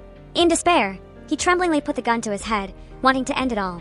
But after a moment of hesitation, he quickly wiped away his tears to finish his mission. Taking his wife to the hospital, Han Qing saw the tetanus needle and could hardly breathe. Painful memories rushed back, and the killer's voice kept ringing in his ears, saying he was just like him, wanting to kill others just to stay calm. Back home, Han Qing saw his wife looking like she had lost her soul. He asked Zhou Jin if something was wrong, but she just said she was a bit tired. He hoped that in the future, before doing anything dangerous, she would think about how worried he gets. It turns out that before the operation, Yao Wei had sent Han Qing a text. He had felt guilty for the last 5 years, and was now willing to walk into a trap just like him, and no matter what, he would bring the leads out. In her dream, Zhou Jin saw herself back in her old apartment. Jiangqing was sitting on the sofa watching soccer like he always did. He was still in his police uniform and apologized for making her cry so much, but then Jiangqing ran away, making Zhou Jin chase after him in a panic. She kept calling Jiangqing's name, which woke Han Qing up. His eyes were full of confusion when he realized she was dreaming about another man. Right when Zhou Jin woke up, he immediately pretended nothing was wrong, just silently lying next to her with an endless feeling of insecurity. He rushed into the bathroom and splashed water on his face over and over to calm down. Suddenly, Qi Yan appeared in the mirror, asking if Zhou Jin really cared about him. After her husband came out, Zhou Jin told him she had run into Jiangqing at the scene. When facing the sniper, he saved her from death. For 42 hours, the police sealed off Hunyan Logistics and the Fire Phoenix bar while carefully investigating every suspicious person to find Yao Wei. While listening to Professor Wang call to ask about the situation, Zhou Jin heard him mention Chief Yao and an undercover cop. Captain Tan revealed that in Lao He's criminal organization, we have an insider with the codename Tang Feng, but according to the current situation, his identity might have been exposed. Just then, Yu Dan reported finding 2 male bodies in the eastern suburbs, and one of them was Chief Yao. At the scene, all the police were silent and choked up when they saw Chief Yao's body. After the Kim Song mission failed, the higher-ups sent an investigation team to the Nanxing District Criminal Unit. All members who took part in the mission had to report their entire process of carrying out the task. Looking at the fatal wound through Chief Yao's head, Zhou Jin saw that the cruel way he was killed was exactly like her brother's murder. But this time, the killer left the weapon right at the scene where the bodies were dumped as a challenge. Just then, Captain Tin called Zhou Jin to his office. He trusted that she wanted to solve the case the most, so he revealed there was a mole in the unit. Because Chief Yao being moved back here and personally leading the team to Kim Song Pier was something only people inside the Nanxing District Unit would know. But the enemy knew our plans perfectly. Also, forensics identified the body next to Chief Yao. His name was Meng Junfeng, and he graduated with honors from the police academy, so Chief Yao trained him to be a spy. Zhou Jin asked Captain Tan to check if Jiangqing's name was in the secret files. Because before Zhou Jin spoke up that night, Jiangqing didn't even know she was in a fight with a sniper. He simply saved a cop indirectly. Captain Tan understood Zhou Jin's bit of hope, but sadly he had to report that Jiangqing's fingerprints were on the gun that killed Chief Yao. He hoped she would stay sharper and not let her feelings cloud her judgment. Over here, Han Qing heard that the forensic team found many fragments and teeth inside the stomachs of Meng Junfeng and Chief Yao. Han Qing remembered that on the 3rd day after being kidnapped, the killer kept injecting him with drugs. It wasn't until the 6th day that Han Qing finally heard police sirens. He quickly calmed the girl next to him and told her to hurry and untie him. He hid her in the storage room and went back to grab a gun from a criminal. But Qi Yan showed up right behind Han Qing, constantly using Zhou Jin to mess with his head. Just as Chief Yao led the team inside, that girl suddenly rushed out to get revenge for her boyfriend. In the chaos, Han Qing mistook her for Zhou Jin and decisively shot Qi Yan to protect the person he loved. After calming down, Han Qing suddenly got a call from an unknown number. He heard Chi Yen's voice and immediately hit the record button. He asked if he liked the gifts he had sent. Han Qing calmly hung up and counted down 10 seconds to get the second call from Chi Yen. He kept hanging up to provoke him. It wasn't until the 5th call that he finally answered. Sure enough, Chi Yen angrily complained that Han Qing's mom didn't teach him any manners in conversation. Han Qing said those are rules for humans, not for a beast. Chi Yen thought they could be friends, but he didn't get why he always made Professor Jiang so disgusted. Just as he heard Zhou Jin's voice, Chi Yen asked Han Qing to say hello to her for him. Han Qing quickly told his wife to stay quiet, but unexpectedly, Zhou Jin even asked him what he wanted to do. He immediately hung up and questioned why she was taking such a risk. Zhou Jin guessed the sniper was calling Han Qing. She wondered how he found her husband's number and if he would do anything to him. Han Qing held his wife tight, comforting her while holding on to the last bit of calm in his heart. Zhou Jin, the sniper is Chi Yen. Zhou Jin, take a trip to Huaiguang with me. Jiang Han Qing, this time I will definitely protect you. Arriving in Huaiguang, Zhou Jin booked a hotel room that looked pretty clean, but the online photos were totally different from reality. However, Han Qing still felt okay until he saw the room had 2 single beds. Just then, Yan Bin reported that he couldn't get a hold of Jiang Cheng. He remembered that he never missed the anniversary of his grandparents' death, but he still hadn't returned to Ranran Alley. Zhou Jin asked her husband, "Can a person completely change?" Because before, Jiang Cheng always lived very kindly and with integrity. Han Qing said that Zhou Jin trusting the person she loved wasn't wrong at all. She quickly grabbed his hand and insisted she only used to love him. After waiting half a day at the Huaiguang branch, Han Qing still couldn't get the files on the old case. He saw that Captain Li clearly had a cold attitude, so he pulled his wife to go see his teacher. Professor Wang reminded his student that he might be a savior elsewhere, but he was like a bad omen at the Huaiguang branch. Han Qing said that years ago, he sent a complaint about the case straight to the Provincial People's Procuratorate, which totally embarrassed them. Zhou Jin thought they couldn't blame him for that. Wang Peng told the two of them to stop flirting and get down to business. He said over the last few days, he had visited an old friend who used to handle the Huaiguang case. That guy remembered when he was investigating the area around the first victim's home, a landlord mentioned he had rented a room to a very beautiful woman. She had twin boys, and even though she obviously didn't go out, men came looking for her every day. Actually, no one knew their faces, and the landlord didn't sign a formal lease with her. One time, the landlord went to check the water meter just as the door opened, and accidentally saw a photo of the tenant with her twin boys who looked exactly alike. Back at the Huaiguang branch, Wang Peng and his students had to find information about the woman in the old paper files. Hearing his wife wanted to go out and ask around, Jiang Hanqing asked to come along to back her up. Wang Peng laughed and told Officer Zhou to take her tail with her so he wouldn't get in his way. Arriving at the old neighborhood, Zhou Jin and her husband split up. Jiang Hanqing heard a street vendor try to sell him a balloon for his girlfriend, so he corrected him saying he was already married. The boss then told him to buy a blue balloon as a toy for his kid. After looking around, Zhou Jin met up with her husband. She caught a woman pulling on him, so she rushed over and pushed her away. She said she really hated other women touching him. She introduced herself as a cop and said she wanted to know who ran the prostitution around here. Seeing the woman still staring at Jiang Hanqing, Zhou Jin immediately told him to go somewhere else. The woman confessed that the people in this neighborhood either find customers themselves or get work through a guy named Hong Cheng. After questioning Hong Cheng, Captain Li reported that he said 20 years ago his boss ran prostitution in that area. When asked about the twins, Hong Cheng remembered hearing his boss brag that when he was young, he loved a woman raising twin boys who looked exactly alike. Meeting Hong Cheng's boss named Yu Liang, Jiang Hanqing finally found a lead on the single mother raising twins. Her name was Qi Zhen, and as soon as she arrived in the old neighborhood, she took all the customers from the other girls. Yu Liang went to cause trouble, but Qi Zhen was so beautiful that men fell in love as soon as they saw her. After meeting a few times and becoming friends, Yu Liang found out she had twins. However, the older brother was dead, and only the youngest son named Yan Yan was left. One time, Qi Zhen panicked, afraid of losing Yan Yan too, so she asked Yu Liang for help. Who would have thought the kid hid in the closet? Qi Zhen protected her son very closely, not letting Yan Yan go to school or go outside. She often sat and sewed red dresses while the boys stood by and watched. The two of them also liked playing the piano together. If anyone came looking for Yan Yan, Qi Zhen would hide him right away. Yu Liang remembered the last time he saw Qi Zhen was in 1992 when a cop investigating the residency records found her slashing her wrists. After that, Qi Zhen suddenly disappeared from the hospital and has vanished since then. But Yu Liang believed the woman he loved wasn't dead yet, because sometimes he felt like he saw her appearing somewhere around here. Calling Captain Tan, Hanqing analyzed that Qi Yan always sets up ritualistic crime scenes to recreate the scene of his mother's suicide. Maybe returning to that moment helps him find some kind of release. However, usually, no one wants to repeat painful memories. If we can clear up why Qi Zhen killed herself, we might fully understand Qi Yan's mindset. After finishing work, Hanqing finally asked his wife if she didn't want to share a bed with him. He only dared to squeeze onto the single bed after hearing his wife really wanted to be with him. Zhou Jin whispered, "The hotel only had this one room left. Plus, Hanqing doesn't sleep much, so I wanted him to be more comfortable." Zhou Jin felt that Yu Liang was still waiting for Qi Zhen, and might even wait for her his whole life. She shared that she had waited before too, and then realized that someone brave enough to say goodbye will be rewarded with a new start. Hubby, let's go to sleep. Zhou-Jin, what did you just call me? Jiang Hanqing, you're my husband. Zhou-Jin, what should we name our baby later? I believe I'll be a model father. On this side, the criminals moved to a pharmaceutical factory in the suburbs. Qi-Yan told Qiu-Yi to untie their new friend. Jiang Qing asked if Lao He had brought him here to silence him. Qi-Yan praised Jiang Cheng for doing a great job, saying that's why Qiu-Yi, Xiaoyu, and even Uncle Qi all highly recommended him. Jiang Cheng, welcome to the team. I am Lao He. Going to meet the former residency officer named Jian Liang, Zhou-Jin heard from his wife that her husband would be back in a little bit. Hanqing looked at the half-finished bead string and the uniform hanging on the wall. Miss Jian had heard from her husband that 2 young colleagues were coming, so she had prepared to cook dinner for the guests.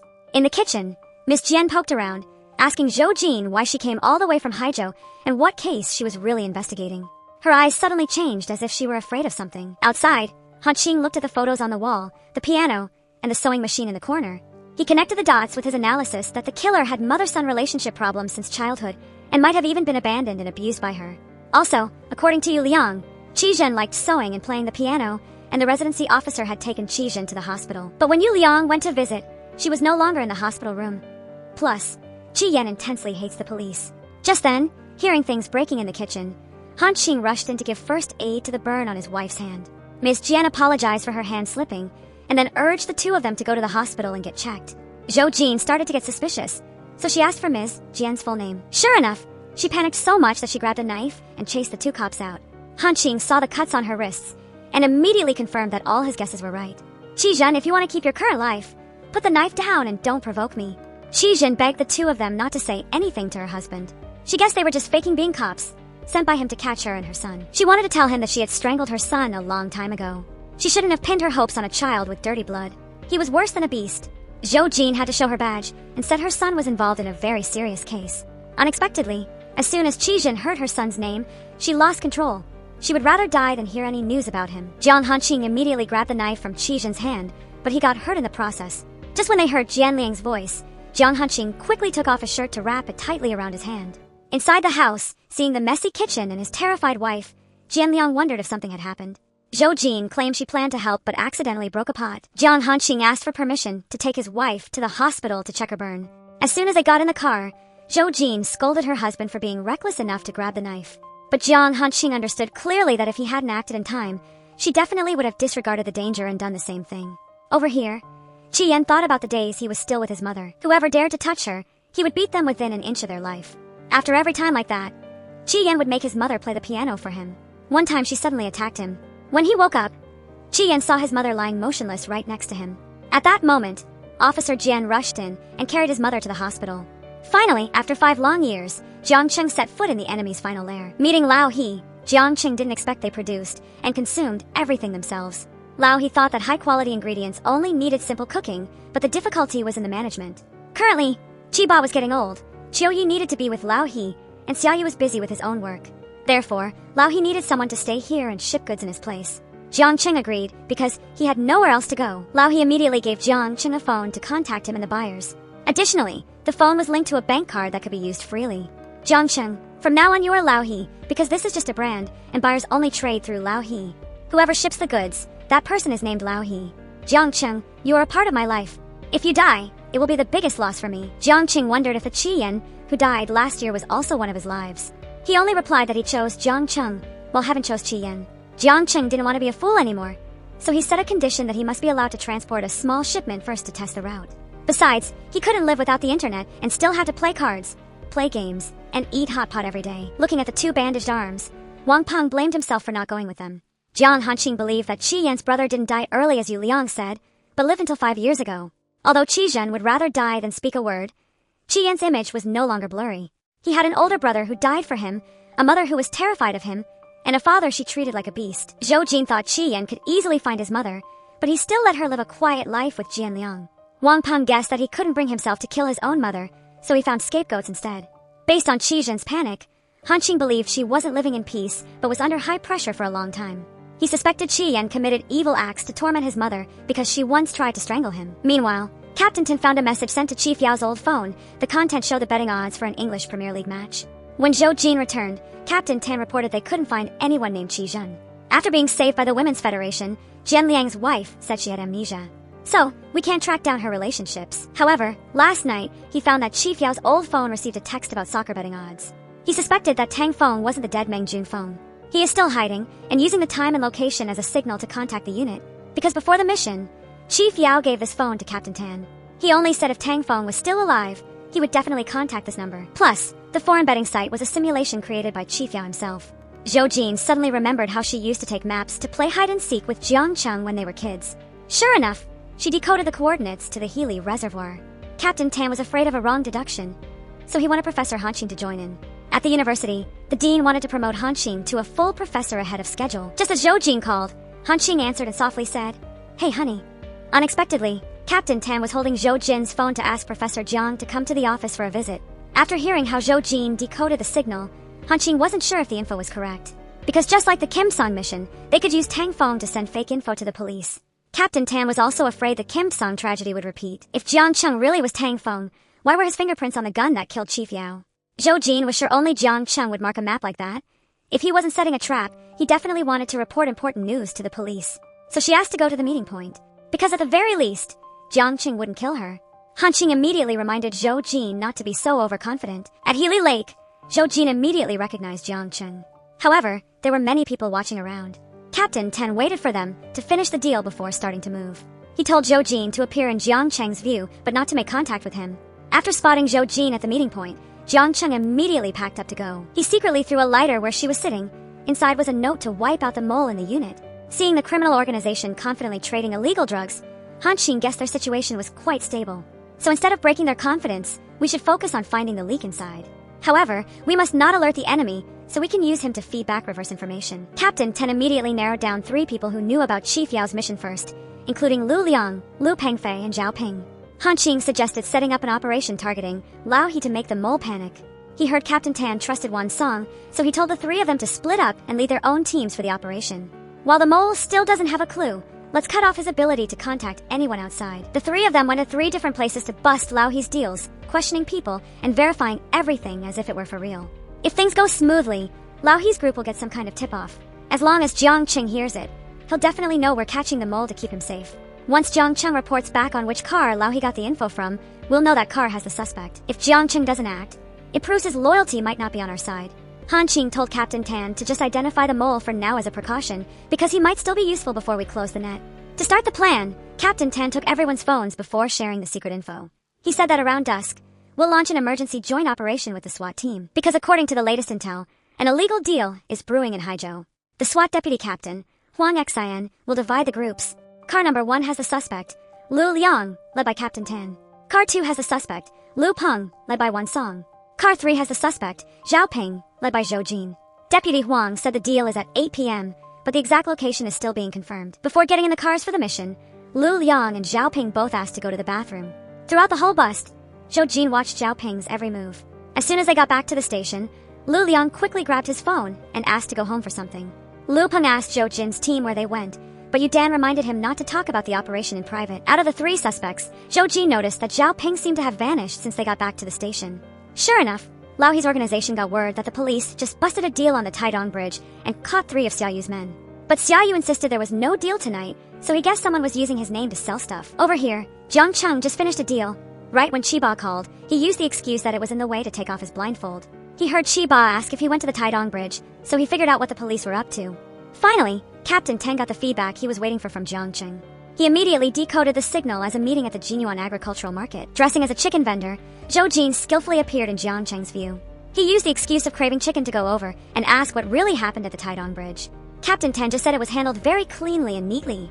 He had some people pick a fight with the 2 guys, following Jiang Cheng to take the chance to give him the chicken, along with a walkie-talkie. Back at the station, Captain Tan assigned Zhao Ping and Lu Liang the task of bringing files to Jingzhou to hand them over to Professor Wang. Following Jiang Cheng's tracker, Bai Yang determined the criminals were driving into Mount Kuang. Zhou Jin remembered that area has a primeval forest, and along the route, only Maoha and Haidao villages have very few residents. Within a 3 kilometers radius, there are 6 medicinal herb processing plants and a few small factories. Hanqing thought the medicinal herb processing plant label was the best cover for making illegal drugs. After identifying the location as the drug factory in Haidao village, Captain Tan finally issued the order from the higher-ups to immediately crack down on the dangerous criminal organization. Meanwhile, Jiang couldn't get a hold of Lao He. He went there in person to find him, and just then ran into Xiaoyu, who also couldn't find Lao He or Qiu Yi. Jiang wondered what kind of new stuff they were researching that made them forget to eat and sleep. Xiaoyu said Lao He is very mysterious, so he didn't ask much. Right then, a guy burst into Lao He's room regardless of the rules. But no one was there, except for a speaker, as if he were researching new drugs in the room. The guard confessed they had been gone since the night before and told him not to let anyone open the door. Xiaoyu heard the mercenary demanding 3 million yuan for catching Yao Wei and had people take care of him. Xiaoyu thought Jiang was just like him, just a house dog for those three. While taking the body away, Jiang secretly contacted Captain Tan. He reported to postpone the action because Lao He wasn't there. Jiang rushed outside, but unexpectedly Lu Long was standing right behind him. Over here, Captain Tan lost Jiang signal. Han Qing thought he wouldn't destroy his own tracker unless he had been exposed. So whether Lao He was there or not, we had to go in to rescue Jiang. Issuing the order for action, the SWAT squads couldn't find Jiang. Captain Tan immediately sent the investigation team to reinforce the eastern area. It turned out Lu Long locked Jiang in a warehouse, and he forced Jiang's right-hand man, Dai Hua, to hold a knife and torture his own boss. Lu Long was curious about how Jiang really felt when his teammate Yao Wei died in front of him. Right then, Xiaoyu called and urged Lu Long to retreat quickly. But the police had burst in and finished him off, arrested Dai Hua, and asked for Jiang's identity. He said with a choked voice that he was the former vice captain of the Fengzhou District Criminal Police, a special member of the July 17th task force with the codename Tang Feng. Zhou Jin immediately rushed over to untie Jiang. She urged her teammates to go call the medics, quickly. Xiao Wu, you're finally here. Xiao Wu, I was wrong, can you forgive me? Once Jiang was more stable, Peng Fei had to take him back because he was suspected of murdering Chief Yao and Meng Feng. Jiang suddenly fought back and escaped through the back door. It turned out only he could find Xiaoyu. Jiang saw that the gun was out of ammo, so he told Xiaoyu not to back himself into a corner. Xiaoyu remembered that before his brother Xiaowen died, he told him to look after Jiang, yet he dared to sell him out. But Xiaoyu argued that Jiang couldn't explain the deaths of Yao Wei and Meng Feng. Xiaoyu reloaded to keep attacking fiercely. Jiang took down the henchman first, used him as a human shield, and rushed in to restrain Xiaoyu. During the struggle, Xiaoyu accidentally shot a gas tank, making it explode. He got up and kept beating Jiang down to make a run for it. Jiang tried his best to chase and catch Xiaoyu. They both almost fell into the fire. Jiang asked where Lao He really was, but Xiaoyu just laughed like crazy, and then his hand slipped, falling down. Jiang couldn't hold on anymore.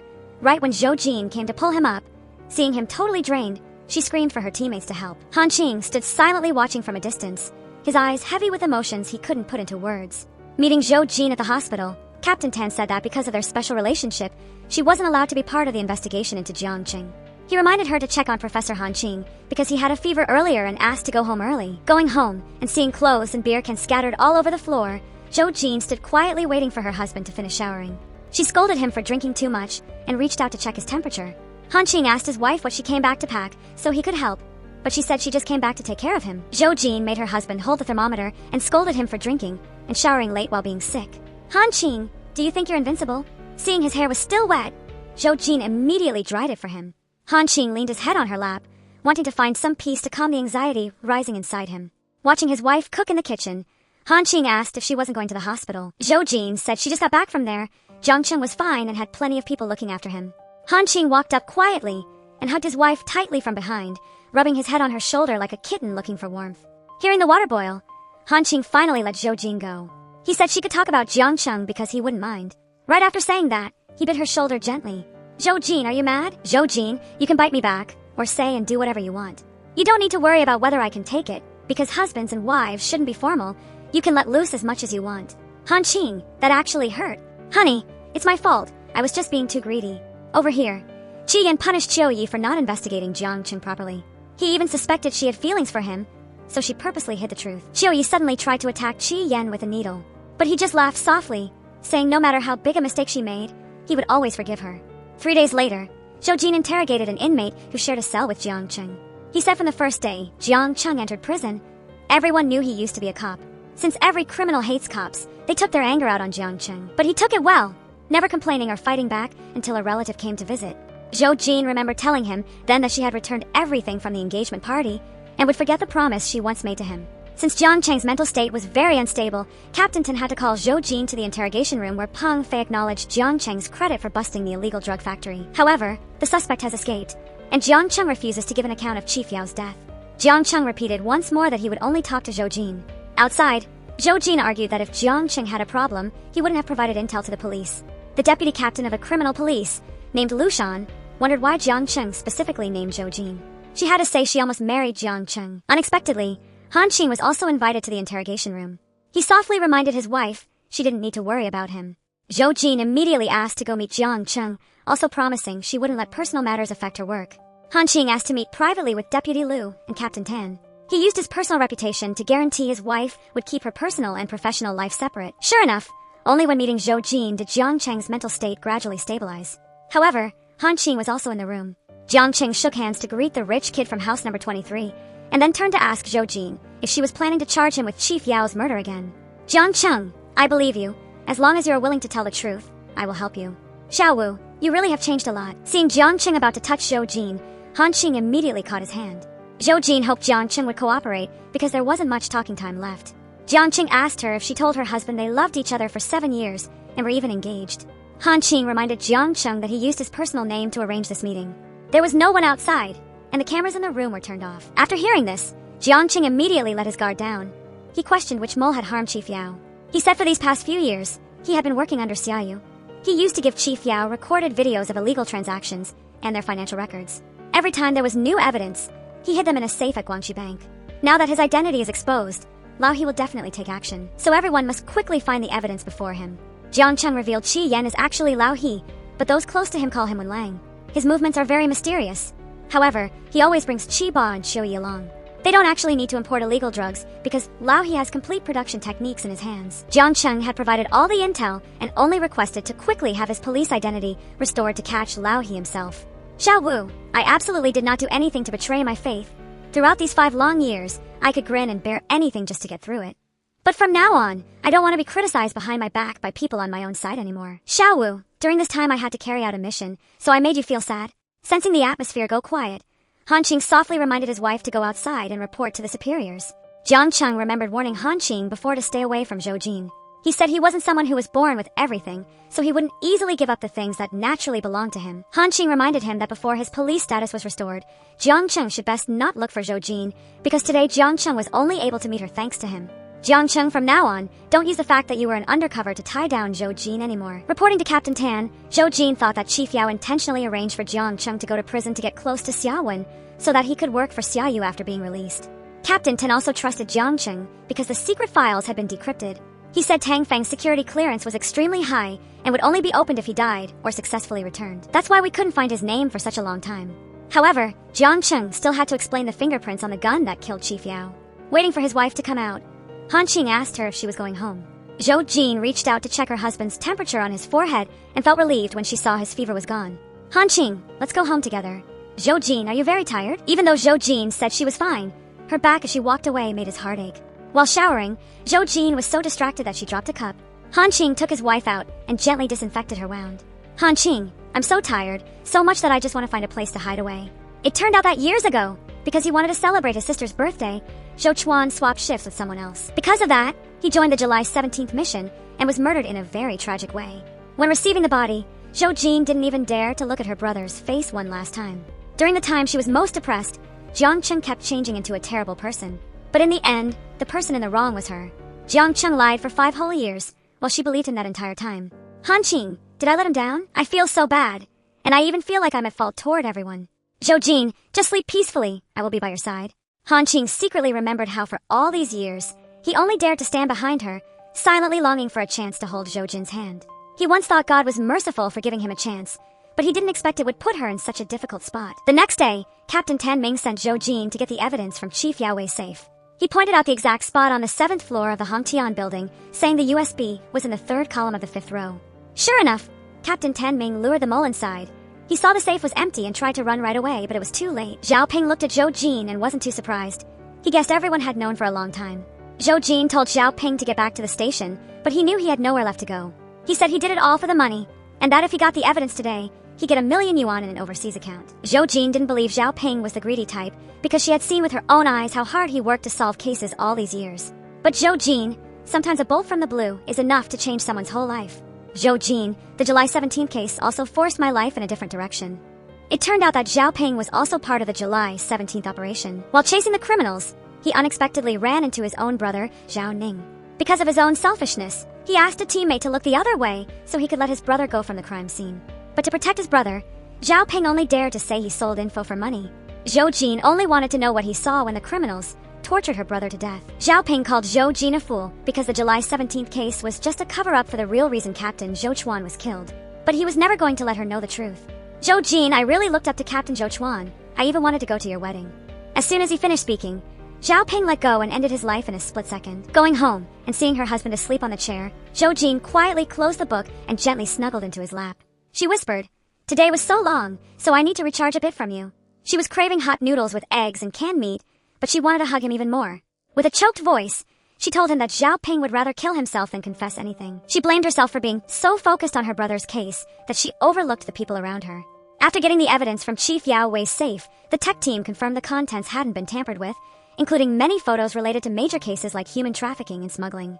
The higher-ups believe that Tang Feng played a very important role in solving the case. Jiang Cheng said he joined the Tang Feng special mission back in November 2012. At that time, Yao Wei found a string of illegal deals based on clues about people involved in the July 17th case. To take down this whole network, Yao Wei arranged for Jiang Qing to go to prison and get close to Xiaowen. Because of that, when he finished his sentence, Xiaoyu hired him.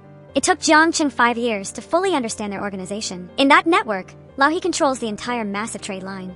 During the Kim Song mission, Xiaoyu set Jiang Qing up in a warehouse on Jiangbei Road. When Chiba showed him a photo of Yao Wei, Jiang Qing realized they were using a mole to feed the police fake news. After improvising to save the sniper, Jiang Qing was finally taken to see Yao Wei. He heard Yao Wei call the sniper Qi Yan, but the sniper asked whether it was Yao Wei or Han Qing who pulled the trigger on the real Qi Yan years ago. He said if Yao Wei denied it, he'd let him go right then. However, Yao Wei stood his ground and said he was the one who finished Qi Yan. The sniper then tried to force Yao Wei to out the mole, saying he'd rather shoot the wrong person than let someone slip through. Meng Feng begged his godfather, Chiba, for help, while Jiang Cheng just calmly called the sniper a psycho. When Meng Feng saw the gun pointed at Jiang Cheng, he immediately confessed just to beg his godfather for a way out. Yao Wei then reminded Tang Feng not to bow down to the enemy and to stay true to his faith.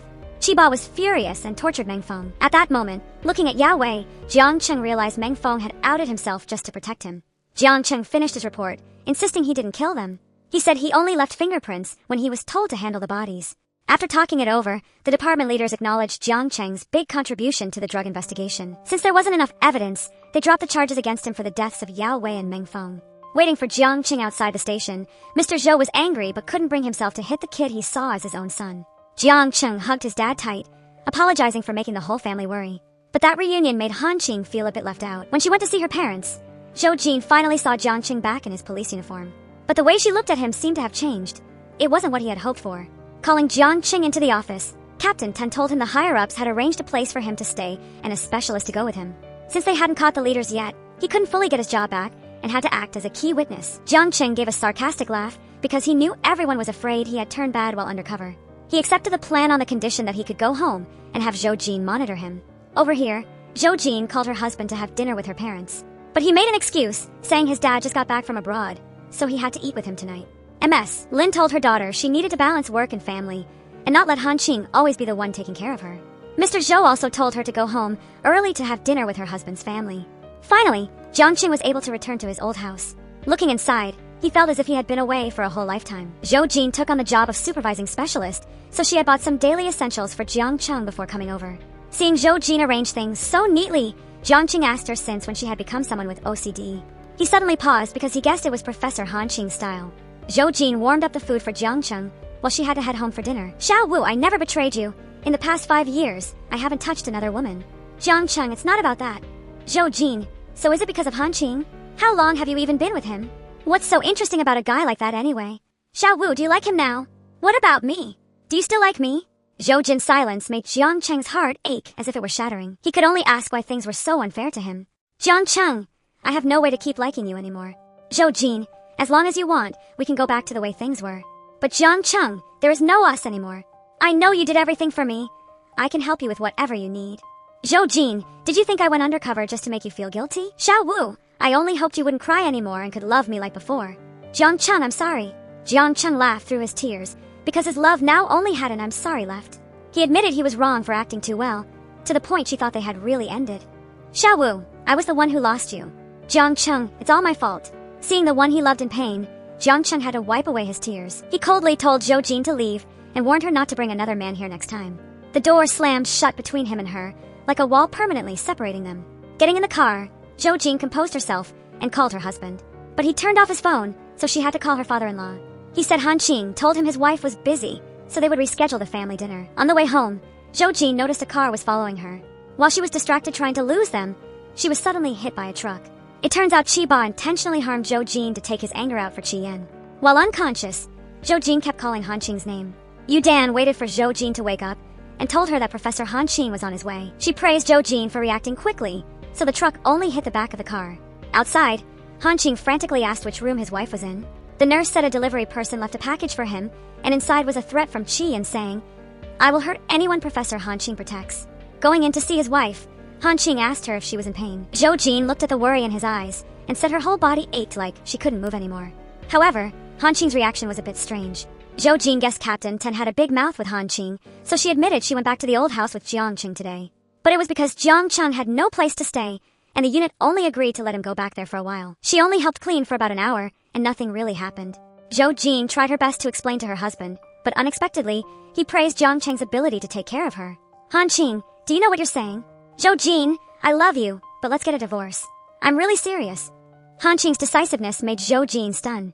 She quickly said she hadn't done well and blamed herself for being inconsiderate toward him. But Zhou Jin, it's not your problem. It's all because I'm not good enough, and we are just not right for each other.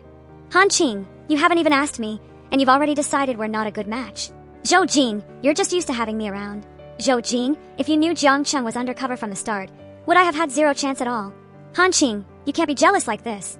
We are already married. Zhou Jin, it's good that Jiang Cheng is back. We both don't need to be tired anymore. You won't be tied down by this marriage either. Zhou Jin, I'll move your stuff to the dormitory for you. Let's separate for a while, okay? Han Qing, stop right there. I suggested we get married in this very hospital, and now you're suggesting a divorce here? So, do you still remember promising you would never betray or hurt me? Zhou Jin, I'm sorry that I can't keep that promise. Zhou Jin quickly chased after Han Qing, but the police had to temporarily keep her in the hospital. Going back into the room, she couldn't find her phone to call him and could only cry helplessly in despair. Running to meet his teacher, Han Qing said with a choked voice that it seemed he had messed everything up. He checked the security cameras, but the delivery guy was hiding in a blind spot the cameras couldn't reach. Wang Peng questioned if Han Qing wanted a divorce just because of a piece of paper. He knew Han Qing was afraid of involving Zhou Jin, but she would be even more unsafe alone. Han Qing was afraid Qi Yan had become crazier than before, because not only did they destroy the factory, but they also removed the spy he had planted inside the police force. Plus, Jiang Cheng had restored his identity and would frequently appear in Zhou Jin's world from now on. Wang Peng mimicked his student's overly dramatic style. Officer Zhou, you go ahead, I'm backing out. He thought that if Han Qing still had feelings, he should have said that with a look of total agony. He complained that his student hadn't even given him wedding wine yet, and had already kicked him back to the Dark Ages. He reminded Han Qing that the situation now was different from the beginning. They were married, yet he coldly abandoned her right after she went through a traumatic accident. He questioned whether Qi Yan, with his antisocial personality, would even care if they were divorced or not. Back at the unit, Zhou Jin saw 2 suitcases placed in front of her dorm room door. Yu Dan saw Zhou Jin's annoyed face and guessed the couple fought over Jiang Cheng. Zhou Jin said she had explained everything and tried to soothe him, but he was serious about the divorce. Han Qing had asked what would have happened if she knew from the start that Jiang Cheng was just undercover. She didn't answer because she was afraid it would hurt him. Yu Dan thought Professor Han Qing shouldn't have asked, and Zhou Jin didn't need to answer. Because in life, there are no what-ifs. The truth was Zhou Jin suffered for 5 years until Han Qing appeared and treated her like a treasure. In turn, Zhou Jin was afraid Han Qing would be hurt, which proved she had fallen in love with him. Hearing that Zhou Jin had dragged her suitcases to the dorm, Jiang Qing asked if Han Qing had kicked her out. He urged her not to just take it. If they couldn't live together, they should just get a divorce. Jiang Cheng accepted that Zhou Jin didn't like him anymore, but they grew up together, so even if they weren't lovers, they were like siblings. So he advised her to think it over because Han Qing was really weird. Zhou Jin didn't want to hear anymore because she knew exactly what her husband was like. Just then, Wang Peng texted her that Han Qing was at his place. Over there, Wang Peng scolded his student for fighting with his wife and then coming here for a hunger strike. He saw Zhou Jin reply to the message and showed it to his student. Sure enough, Han Qing became much livelier. He scolded his teacher while reading his wife's message over and over. Wang Peng quickly made some noodles for his student, laughing at how pathetic Professor Han Qing looked. After tracking the car that followed Zhou Jin before the accident, Captain Ten took everyone to check it out. A familiar smell hit their noses. Jiang Cheng was sure the criminals had hidden near here before going to Mount Guang. At that time, they had blindfolded Jiang Cheng, but he still smelled this fishy, foul odor. So he figured that either Qi Yan or Qi Ba had followed Zhou Jin, or they were staying nearby. After getting the operation approved by the leadership, Captain Tan led everyone to follow Jiang Cheng's intuition. During the times he was transported blindfolded, Jiang Cheng had tried to memorize the distances, the turns, and the smells around him. Hearing that Jiang Cheng remembered smelling incense, Yang tracked down a local shrine about 40 meters from their current position. Arriving at the exact spot, Jiang Cheng reported that if they went straight down this road for about 500 meters, there would be a house with a fence in front. Captain Tan saw Yang confirm the location and immediately called the tactical team to move in and surround it. Since Jiang Cheng hadn't had his position restored yet, he was only allowed to assist with the investigation. He said he would follow the unit's rules, but deep down, his heart ached for the life of an undercover cop. To keep his cover, he had to watch his own teammates die and even point a gun at his boss's head. Chief Yao looked back at Jiang Cheng and secretly signaled that he had bitten a poison pill hidden in his teeth. They had promised each other that no matter how hard it got, they would stick it out to the end. But the gun in Jiang Cheng's hand had no bullets because Qi Yan was only testing him. He wanted to kill Chief Yao himself. Zhou Jin, sometimes living is even more painful than dying. He watched helplessly as Chief Yao took his last breath, while Meng Feng died in his place. At that moment, even breathing felt like a mistake to him. Xiao Wu, if I don't go get revenge for them, I'll never be able to forgive myself. Zhou Jin quickly handcuffed Jiang Cheng to the car. She warned him that if he did anything stupid, she would never forgive him, because she had already lost a brother and couldn't lose another family member. Hearing that his wife was part of the raid, Han Qing immediately sped to the scene, his heart racing with worry. Captain Ten reassured him that Zhou Jin wasn't directly involved in the raid, but he still insisted on seeing with his own eyes that she was safe and sound. Just then, word came in that the 3 leaders hadn't been caught yet, so Captain Ten immediately ordered the perimeter cars to step up their guard and watch for anyone suspicious trying to flee. Jiang Cheng suddenly spotted Chiba, crawling out from a pipe in the distance. He urgently told Zhou Jin to unlock the cuffs, but she couldn't let him break the rules, and rushed off alone to catch the suspect. They quickly hopped into a black car and sped away. Right at that moment, Han Qing was driving in the opposite direction. As soon as he saw Zhou Jin running ahead, he slammed on the brakes, opened the door for her, and then pulled a U-turn to tail the suspicious car. Realizing they were being followed, Chiba pulled a gun to shake them off, but Zhou Jin shot him in the arm, making him stumble. Without hesitation, she opened the car door, leaned out halfway to aim, and blew out the tires of the car in front. Han Qing floored it to pull ahead, but the suspect's car stubbornly kept going, even willing to crash rather than stop. He gripped the steering wheel tight, told his wife in a low voice to hold on, and decisively forced their car off the road. Honey, let's just say we've made up now, okay? As soon as she said that, Zhou Jin immediately lunged toward the other car. She used all her strength to restrain the driver, but Chiba pulled her back hard. Even though there was a deep abyss right ahead, he stubbornly held onto the steering wheel, refusing to let the driver turn away. Han Qing ignored everything else and floored it, slamming his car in front to protect his wife. The heavy crash sent his car flying, sliding across the road, and getting stuck right on the edge of the abyss, just inches from the drop. Right then, the backup team rushed in, opened the door, and pulled Zhou Jin out. When she woke up, she immediately saw Han Qing's car teetering on the edge. Without thinking, she struggled to stand up to find him. But in that very moment, the car suddenly exploded, and a huge fireball burst up before her eyes. Zhou Jin froze, then screamed his name in total despair. Zhou Jin. The familiar voice called from behind, making her stop. She saw Han Qing was completely fine. In a burst of overwhelming emotion, she rushed over and hugged him tight, as if she were afraid that if she let go, he'd disappear again. In the distance, Jiang Qing silently watched that reunion. His gaze dropped, and he turned to walk away in silence. Seeing his wife barge into the hospital room while he was taking off his shirt, Han Qing softly reminded her that she should knock. Zhou Jin tried to reach out and touch the wound on her husband's cheek, but Han Qing tilted his head to avoid her. He said they should still keep their distance. John Han Qing, you still want a divorce, don't you? John Han Qing, whether it's in marriage or feelings, I'm not a casual person. Just say you hate me, and I'll sign the papers and we'll go cross separate ways immediately. Honey, do you really not have any feelings left for me? Zhou Jin, you deserve the right to choose. At that time, Jiang Qing was in prison, so he could only make you hate him. That's why you didn't have a choice when I helped you with the case, and I never even asked if you needed my help. Because I was too selfish, I just forced my way into your life, and that was really unfair to you. So now that you know everything, you should have a chance to choose. Zhou Jin, honestly, you don't fully know who I am. You always ask how I find you every single time. Zhou Jin, it's because I've always been following you. Han Qing said that years ago, Qi Yan stole his pocket watch, which had Zhou Jin's photo inside. Even though he thought that person was dead back then, there was always a faint, lingering fear in his heart. He was afraid someone would come after her to get revenge on him. Because of that, for 3 years, he secretly followed behind her on her way home from work, quietly protecting her without her ever knowing. Only when he saw her dozing off on the last bus of the day did he dare to step on, sit beside her, and quietly let her lean on his shoulder.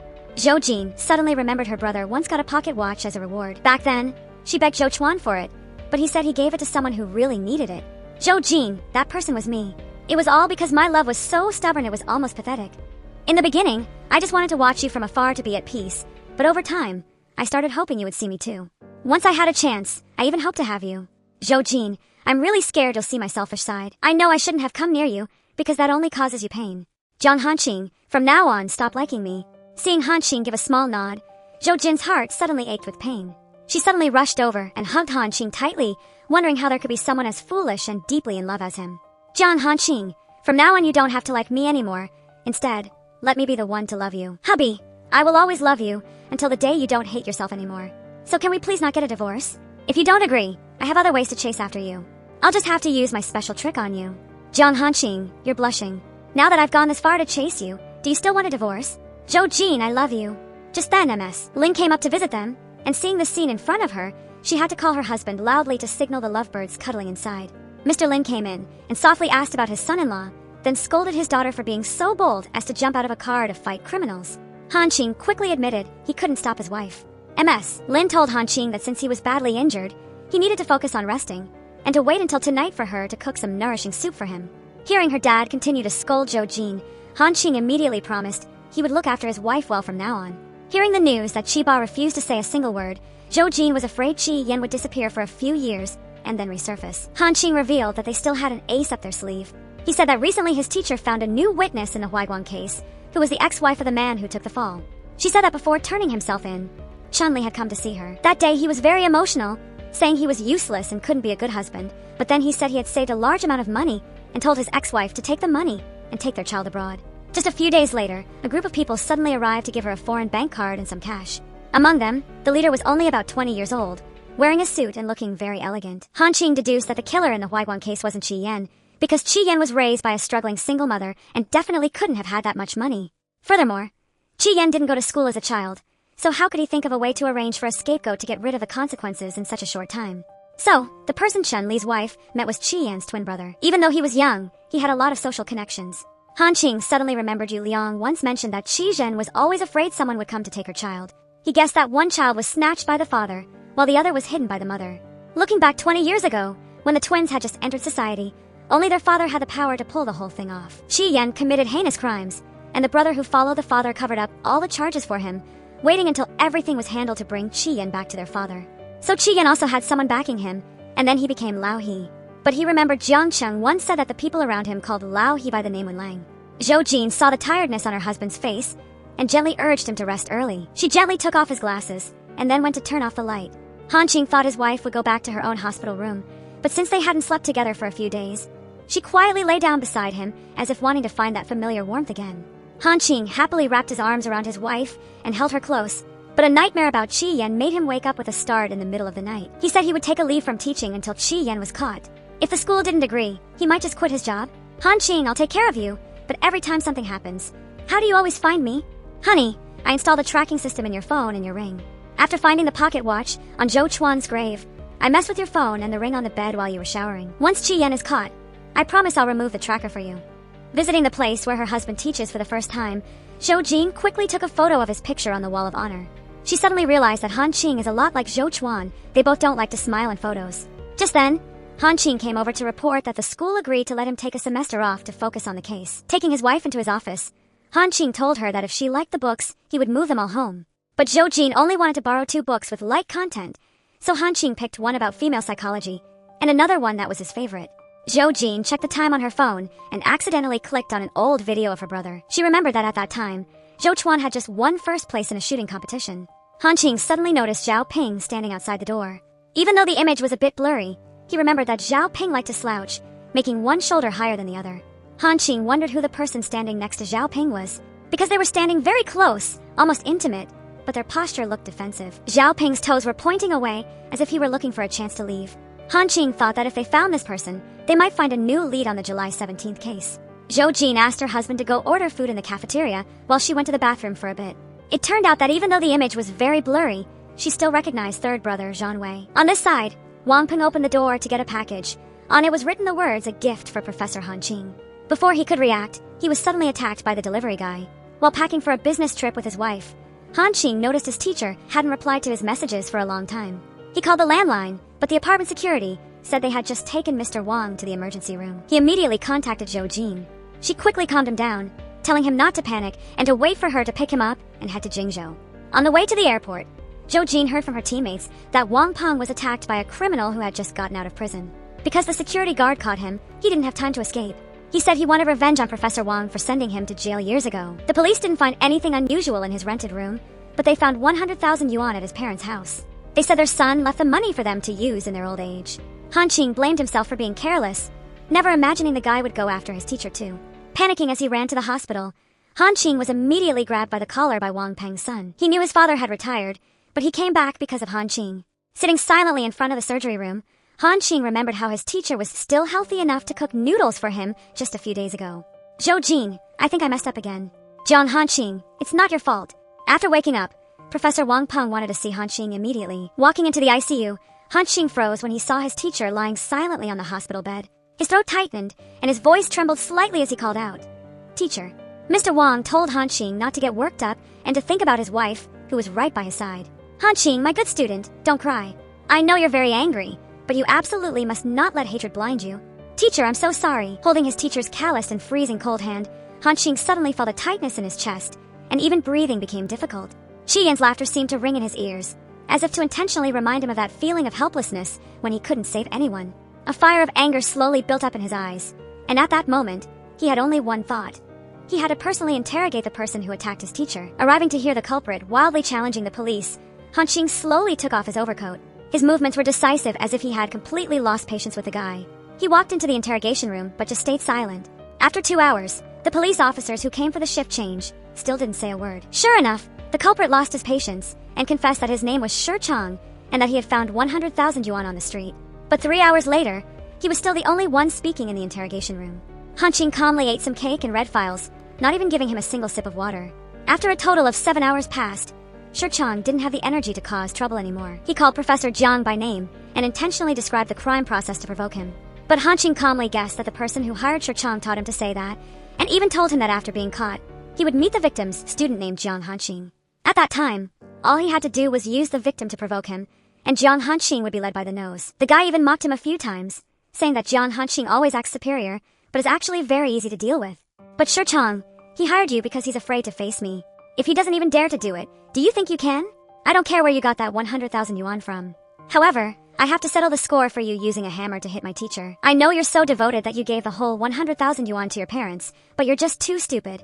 I guarantee your parents won't get a single cent of it. Outside, Zhou Jin received a call from third brother. Zhang Wei heard that Xiao Wu had arrived in Jingzhou, so he specifically bought the fried chicken she liked most. He guessed that Professor Wang Peng's attack was probably linked to the July 17th case, so he asked if he had found any new leads. Zhou Jin said they were still interrogating the guy because the attacker was tight-lipped. She mentioned that her team recently found a mole named Zhao Ping. She remembered he used to work for the SWAT team, but Zhang Wei said he had never heard that name. Zhou Jin urged third brother to hurry home and take care of his wife, who had just had a baby. She thought to herself that Zhang Wei clearly knew Zhao Ping well, but his attitude just now seemed pretty dismissive. Just then, Zhang Wei suddenly called Zhou Jin from behind. He asked her to drop off some gifts for Professor Wang Peng while she was at it. But as soon as she took the bag, Zhou Jin dropped the fruit on the ground. Right as she leaned down to pick it up, a car suddenly sped toward her. Luckily, Zhang Wei pulled her back just in time. He frowned slightly and reminded her to be more careful. But as soon as he turned away, Zhang Wei's expression changed immediately. He made a call, blaming someone for making him look suspicious. Seeing his wife sitting alone, Han Qing walked over and held her tight. He reported that Shi Chang was hired through a middleman. He guessed that Qi Yan wanted to intimidate him, which is why he struck at the provincial police department's dormitory. She urged him to call his dad and tell him to stay safe. On the way back to the hotel, Zhou Jin finally saw her husband catch him asleep. She softly took off his glasses and gently held him. Han Qing, please remember that I love you. The next morning, Zhou Jin said she wanted to go visit third brother's son. Hearing this, Han Qing wanted to go with his wife, but she told him to spend more time with his teacher instead. Noticing it was a bit cold outside, she borrowed her husband's coat and put it on. Before leaving, she gave him a hug and told him to remember to eat breakfast and stay healthy. But after his wife left, Han Qing suddenly had a bad feeling. He pieced together her reactions after meeting third brother and the time she saw the person standing next to Zhao Ping in the video. Plus, the pocket watch was placed on Zhou Chuan's grave. Just then, Bayan from Haizhou arrived to see Professor Han Qing. It turned out Zhou Jin was using herself as bait, but she had asked a teammate named Wan Song to follow her closely. Over here, Captain Tanming told Han Qing that Zhou Jin was part of an operation. She wanted to use her friendship with the suspect to dig for info to confirm her initial guess. She suspected Zhang Wei from the provincial police department's info office was involved in her brother's death, and was even working for Qi Yan, just like Zhao Ping. If Zhao Ping hadn't spoken in riddles before jumping off the building, maybe no one would have thought of Zhang Wei. Han Qing asked Captain Tanming to stop the operation to keep his wife safe, but he reported that she was already in his car. Captain Tan Ming passed Zhou Jin's words to Han Qing, saying that only he could always find her. Han Qing immediately sent Zhou Jin's location to Baiyang. Meanwhile, Zhou Jin noticed Zhang Wei was driving out of the city. As soon as she opened her phone, he said there was no signal in his car. Zhang Wei suddenly remembered knowing Zhao Ping and asked what he had said before he died. He admitted she was smart to find him, but Zhang Wei knew Zhao Ping was too soft-hearted to be useful. If he had listened and dealt with Zhou Jin sooner, he would already be abroad starting a new life with the money. Zhang Wei blamed Xiao Wu for not just living a quiet life. He said she had to die, just like her brother. It was Zhou Chuan who forced him to act. Back then, he was leading a mission and ran into some thugs who had killed someone. Their boss tried to bribe him and his boss to bury the case. His boss was clean and refused, but the thugs kidnapped Zhang Wei's sick mother. He ended up saving his mom and took 200,000 yuan, which was as much as his whole year's salary. At the time, he was just a low-level cop. Was it really wrong to stay quiet and take the money? But Zhou Chuan acted all morally superior and judged him, forcing him to turn himself in. During the July 17th operation, Zhou Chuan led the team to bust the drug factory. Zhao Ping's brother was actually there. Zhao Ping asked Zhang Wei to beg Captain Zhou to spare his brother. Zhang Wei told Zhao Ping to take Zhou Chuan as far away as possible so he could take the chance to let the guy go. Zhao Ping thought Zhang Wei was just trying to help, so he ran off to report that he found a suspicious spot. After they got there and saw nothing, Zhou Chuan asked Zhao Ping if he was hiding something. Before Zhao Ping could explain, someone suddenly shot Zhou Chuan in the leg. Qi Yan opened the door, ran in and stabbed Zhou Chuan, then yelled for Zhang Wei to come clean up the body. After the July 17th case, Zhang Wei kept encouraging Zhou Jin to investigate Qi Yan so he could use her to take him down. He had known for 5 years that Yao Wei planted 2 moles in Qi Yan's organization, including Meng Feng. He stayed quiet for 5 years, but in the end, both Yao Wei and Meng Feng died. If Qi Yan was going to win, he had no choice but to stand on his side. Xiao Wu, you shouldn't have gotten in my car. Right after saying that, Zhang Wei jumped out. The car lost control and slammed into a tree. The heavy crash left Zhou Jin dazed. She vaguely saw someone walking toward her, and it turned out to be Qi Yan. Down the road, Wan Song's view was blocked by the car in front of him. Baiyang figured there was a traffic accident, but Zhou Jin's car was still moving. Han Qing was sure Qi Yan had taken the bait and rushed to save his wife. On the way, Baiyang saw the car heading back into the city. He suspected they were being led to an apartment complex called Dijon. Han Qing froze because he used to live there. Rushing back to his old apartment, Han Qing suddenly heard the faint sound of a piano playing from inside. But when he pushed the door open, all he saw was a music box on the table. Meanwhile, Zhou Jin was being held in a castle. Qi Yan finished playing the piano and bowed to an imaginary audience, thanking Officer Zhou for listening to his music. He originally planned to kill her as a gift for Han Qing, but he thought Officer Zhou looked so beautiful in that red dress that he wanted her to have a ritualistic death. Zhou Jin asked if the other victims died the same way.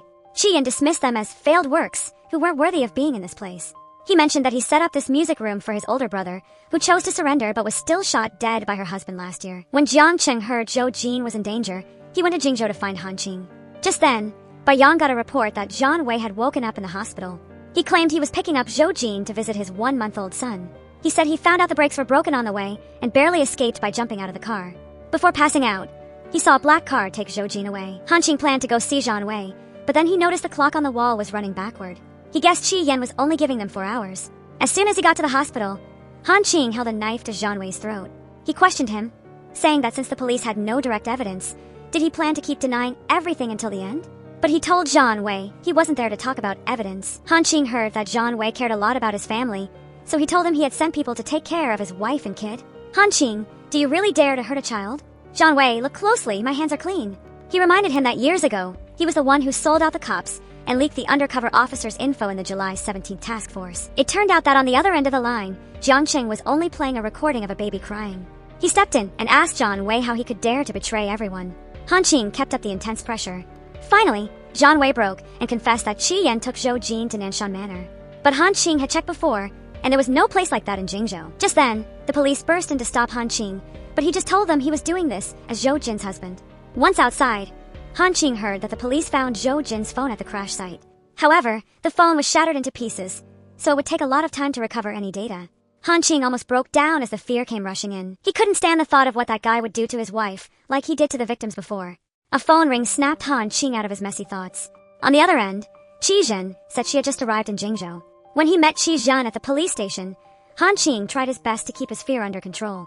She apologized, saying she was too afraid that the man named Wen Hong would hurt her husband. But Jian Liang taught her that she had to face the past to start a new life. Qi Zhen said she met Wen Hong when she was 17. But after she followed him, she found out he used his herb business as a cover for drug trafficking. Every time Qi Zhen tried to run away, Wen-hong would beat her within an inch of her life. Later, she accepted her fate until she got pregnant. Wen-hong told her, "As long as you give me a son, I'll fix up that suburban villa for you." But Qi didn't want her child to grow up to be a man like Wen-hong. So she waited for him to let his guard down and ran to a small town to start over. She worked at a sewing factory to raise her twin sons named Qi Lang and Qi Yan. Life went on peacefully, making her think Wen-hong wasn't interested in her anymore. But he was still looking for her and had become much scarier than before. Qi remembered that back then, the henchmen all called Wen-hong Lao He. He wanted the kids back, but she said she had an abortion right after leaving that disgusting place. In the closet, Qi wanted to rush out to save his mom, but his brother pulled him back. Qi Lang told his brother to take good care of their mom and wait for him to reunite. Wen-hong thought Qi had only one son, so he stopped looking. Qi Lang had been mature since he was little, so he chose to go with his father to protect his mom and brother. Qi tried to comfort herself that saving Qi was lucky in the midst of misfortune. But it was only the start of another nightmare. Because as Qi grew up, he showed the same personality as his father, cold and cruel. Qi knew her son would definitely do bad things, but she couldn't bring herself to hurt her own child. Looking at the clock and seeing there wasn't much time left, Han Qing asked if Qi ever saw Qi again. Qi said that after the Huaiguang case, Qi suddenly showed up at Jian Liang's house. She went to open the door, but her son only handed her a newspaper about the serial killing case. Qi got so upset she fainted. By the time she woke up, everyone was gone. Han Qing guessed that Qi saw Jian Liang's uniform hanging on the wall, so he hated women in red dresses and the police. Over here, Qi shared that he also had an older brother, just like Zhou Jin. When they met again, Qi was a wanted man, while Qi Lang had inherited the family estate. But Qi Lang loved his brother very much. In just 1 week, he found someone to take the fall for Qi Yan. After Qi Lang brought Qi Yan back to the family, their father was shocked. But in return, Qi Yan hated Qi Lang for once abandoning him like a rotten stray dog in the gutter. Qi Lang stood on the moral high ground, giving back what belonged to both of them as if it were charity. On the 17th, the police raided Wen-hong's drug factory. Qi Lang saw his father suspecting Qi Yan for leaking the location, so he let his brother hide in an abandoned house. But Qi Yan couldn't stay still, and even messed with Han Qing. Qi Yan hated Han Qing like a worm crawling in his brain, knowing every single one of his thoughts. Qi Lang saw Qi Yan was afraid of being caught by the police, so he agreed to take the fall for his brother. He had an alibi for the 17th case, and in the following days, he would let the police arrest him first to buy as much time as possible for his brother to flee abroad. After Qi Lang died, Qi Yan copied his brother's elegant style. Sure enough, only then would his father hold him. But when he realized the person in front of him was Qi Yan, he panicked and looked for Qi Lang. Qi Yan pretended to be sad and said in a cold voice that his brother was dead. Wen-hong missed the son he loved with all his heart, so much that he suddenly had a heart attack. Qi Yan admitted his brother was very smart but stupidly sacrificed himself. So Qi Yan didn't feel guilty about his brother taking the blame for him in front of Han Qing. He didn't even need revenge, he just punished Professor Han Qing for constantly ruining his plans. Plus, he was jealous that Han Qing could love only one person for his whole life. "Officer Zhou, I really hate you, but I have a gift I want to give you." It turns out Qi Yan had recorded the process of torturing Professor Han Qing for 6 whole days. They used the pocket watch to tease and provoke Han Qing. Qi Yan didn't expect a strong cop like Han Qing to have his whole mind controlled by a little girl. To make Han Qing completely break down, Qi Yan coldly stuck sewing needles into him one by one, his movements slow as if he were purposely dragging out the pain. Han Qing's helpless moans made Zhou Jin ache to the bone. She struggled like crazy to break free. Over here, Han Qing heard that Tan Ming had tracked a black car to the pier on the outskirts of the city. The SWAT team went there immediately.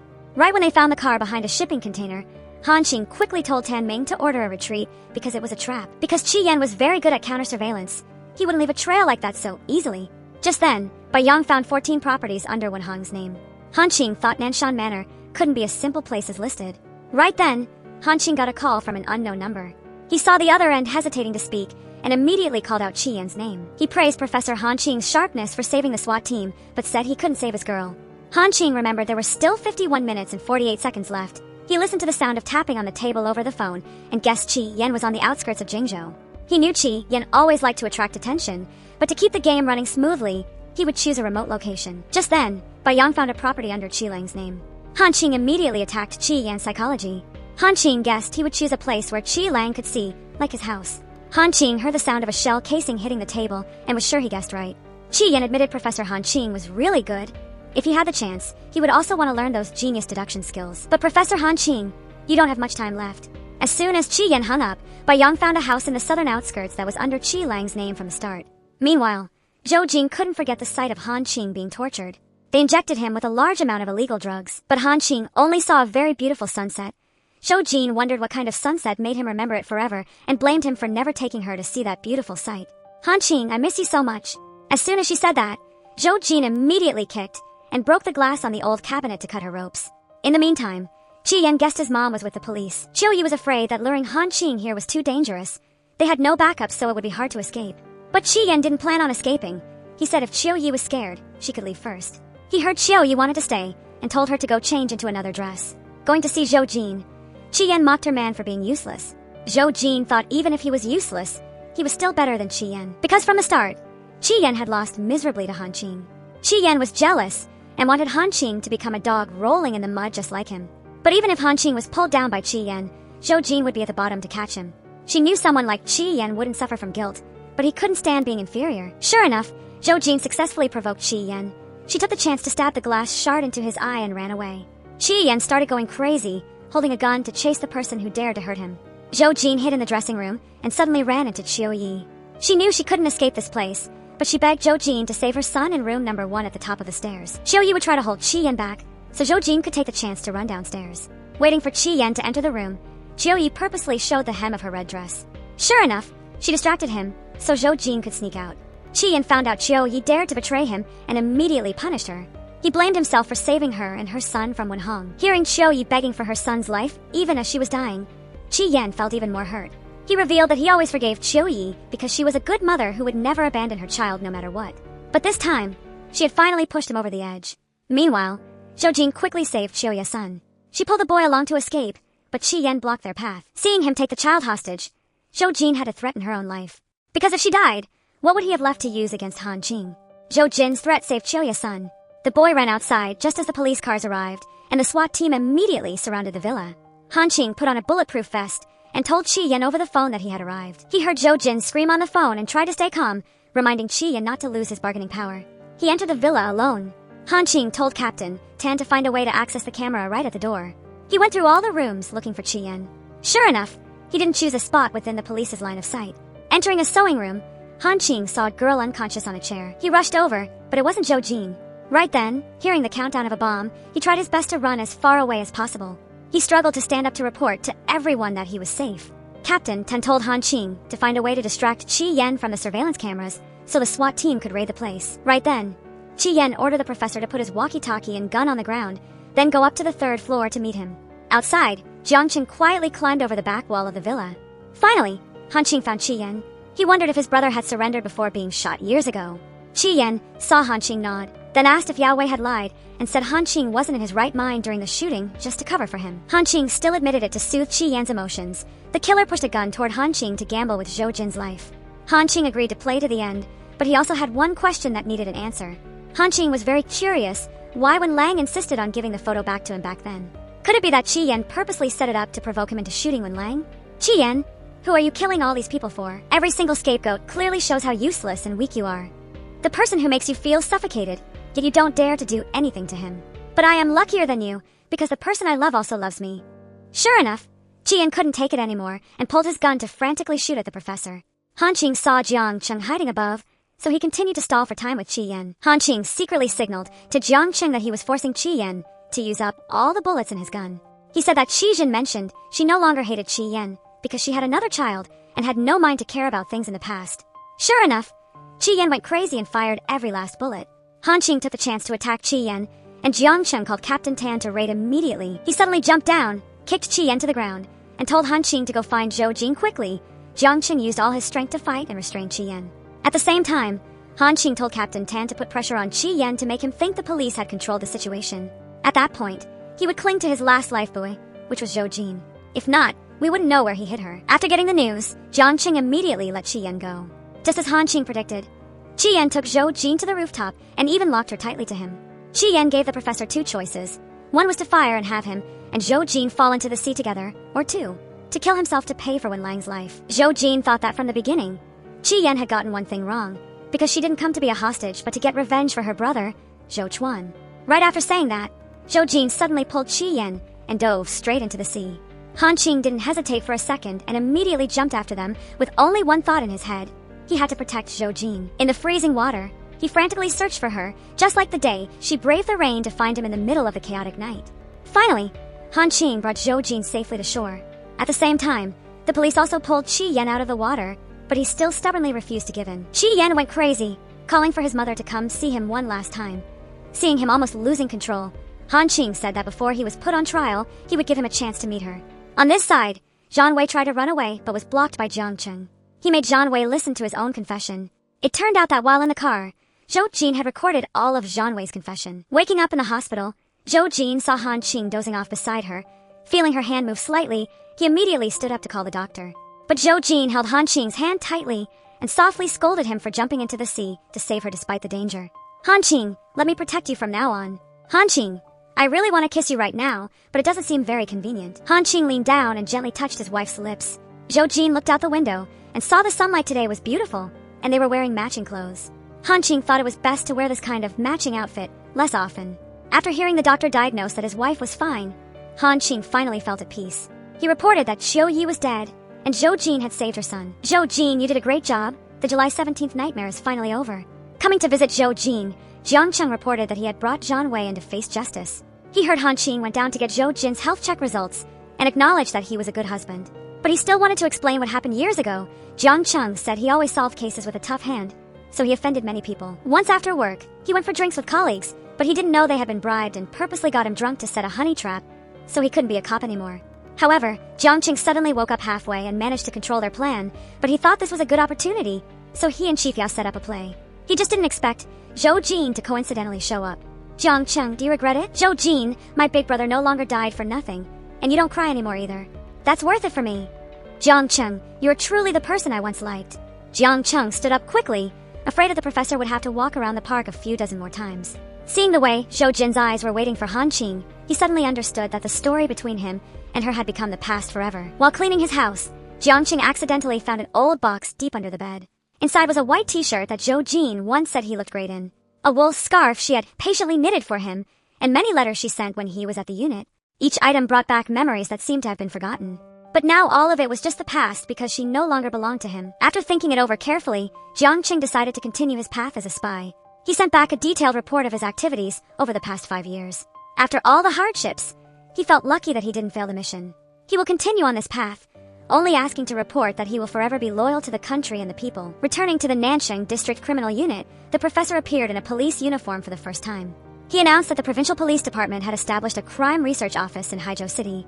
Yudan thought that from now on she should call him Director Jiang, but Zhou Jin was used to calling her husband Professor Han Qing. Honey, you can call me whatever you want. The whole team teased the couple, making the room full of laughter. Just then, Yudan went into labor, and everyone rushed to take the mother to the hospital. Returning to their first date spot, Zhou Jin remembered that day Han Qing bought ice cream that made her teeth freeze.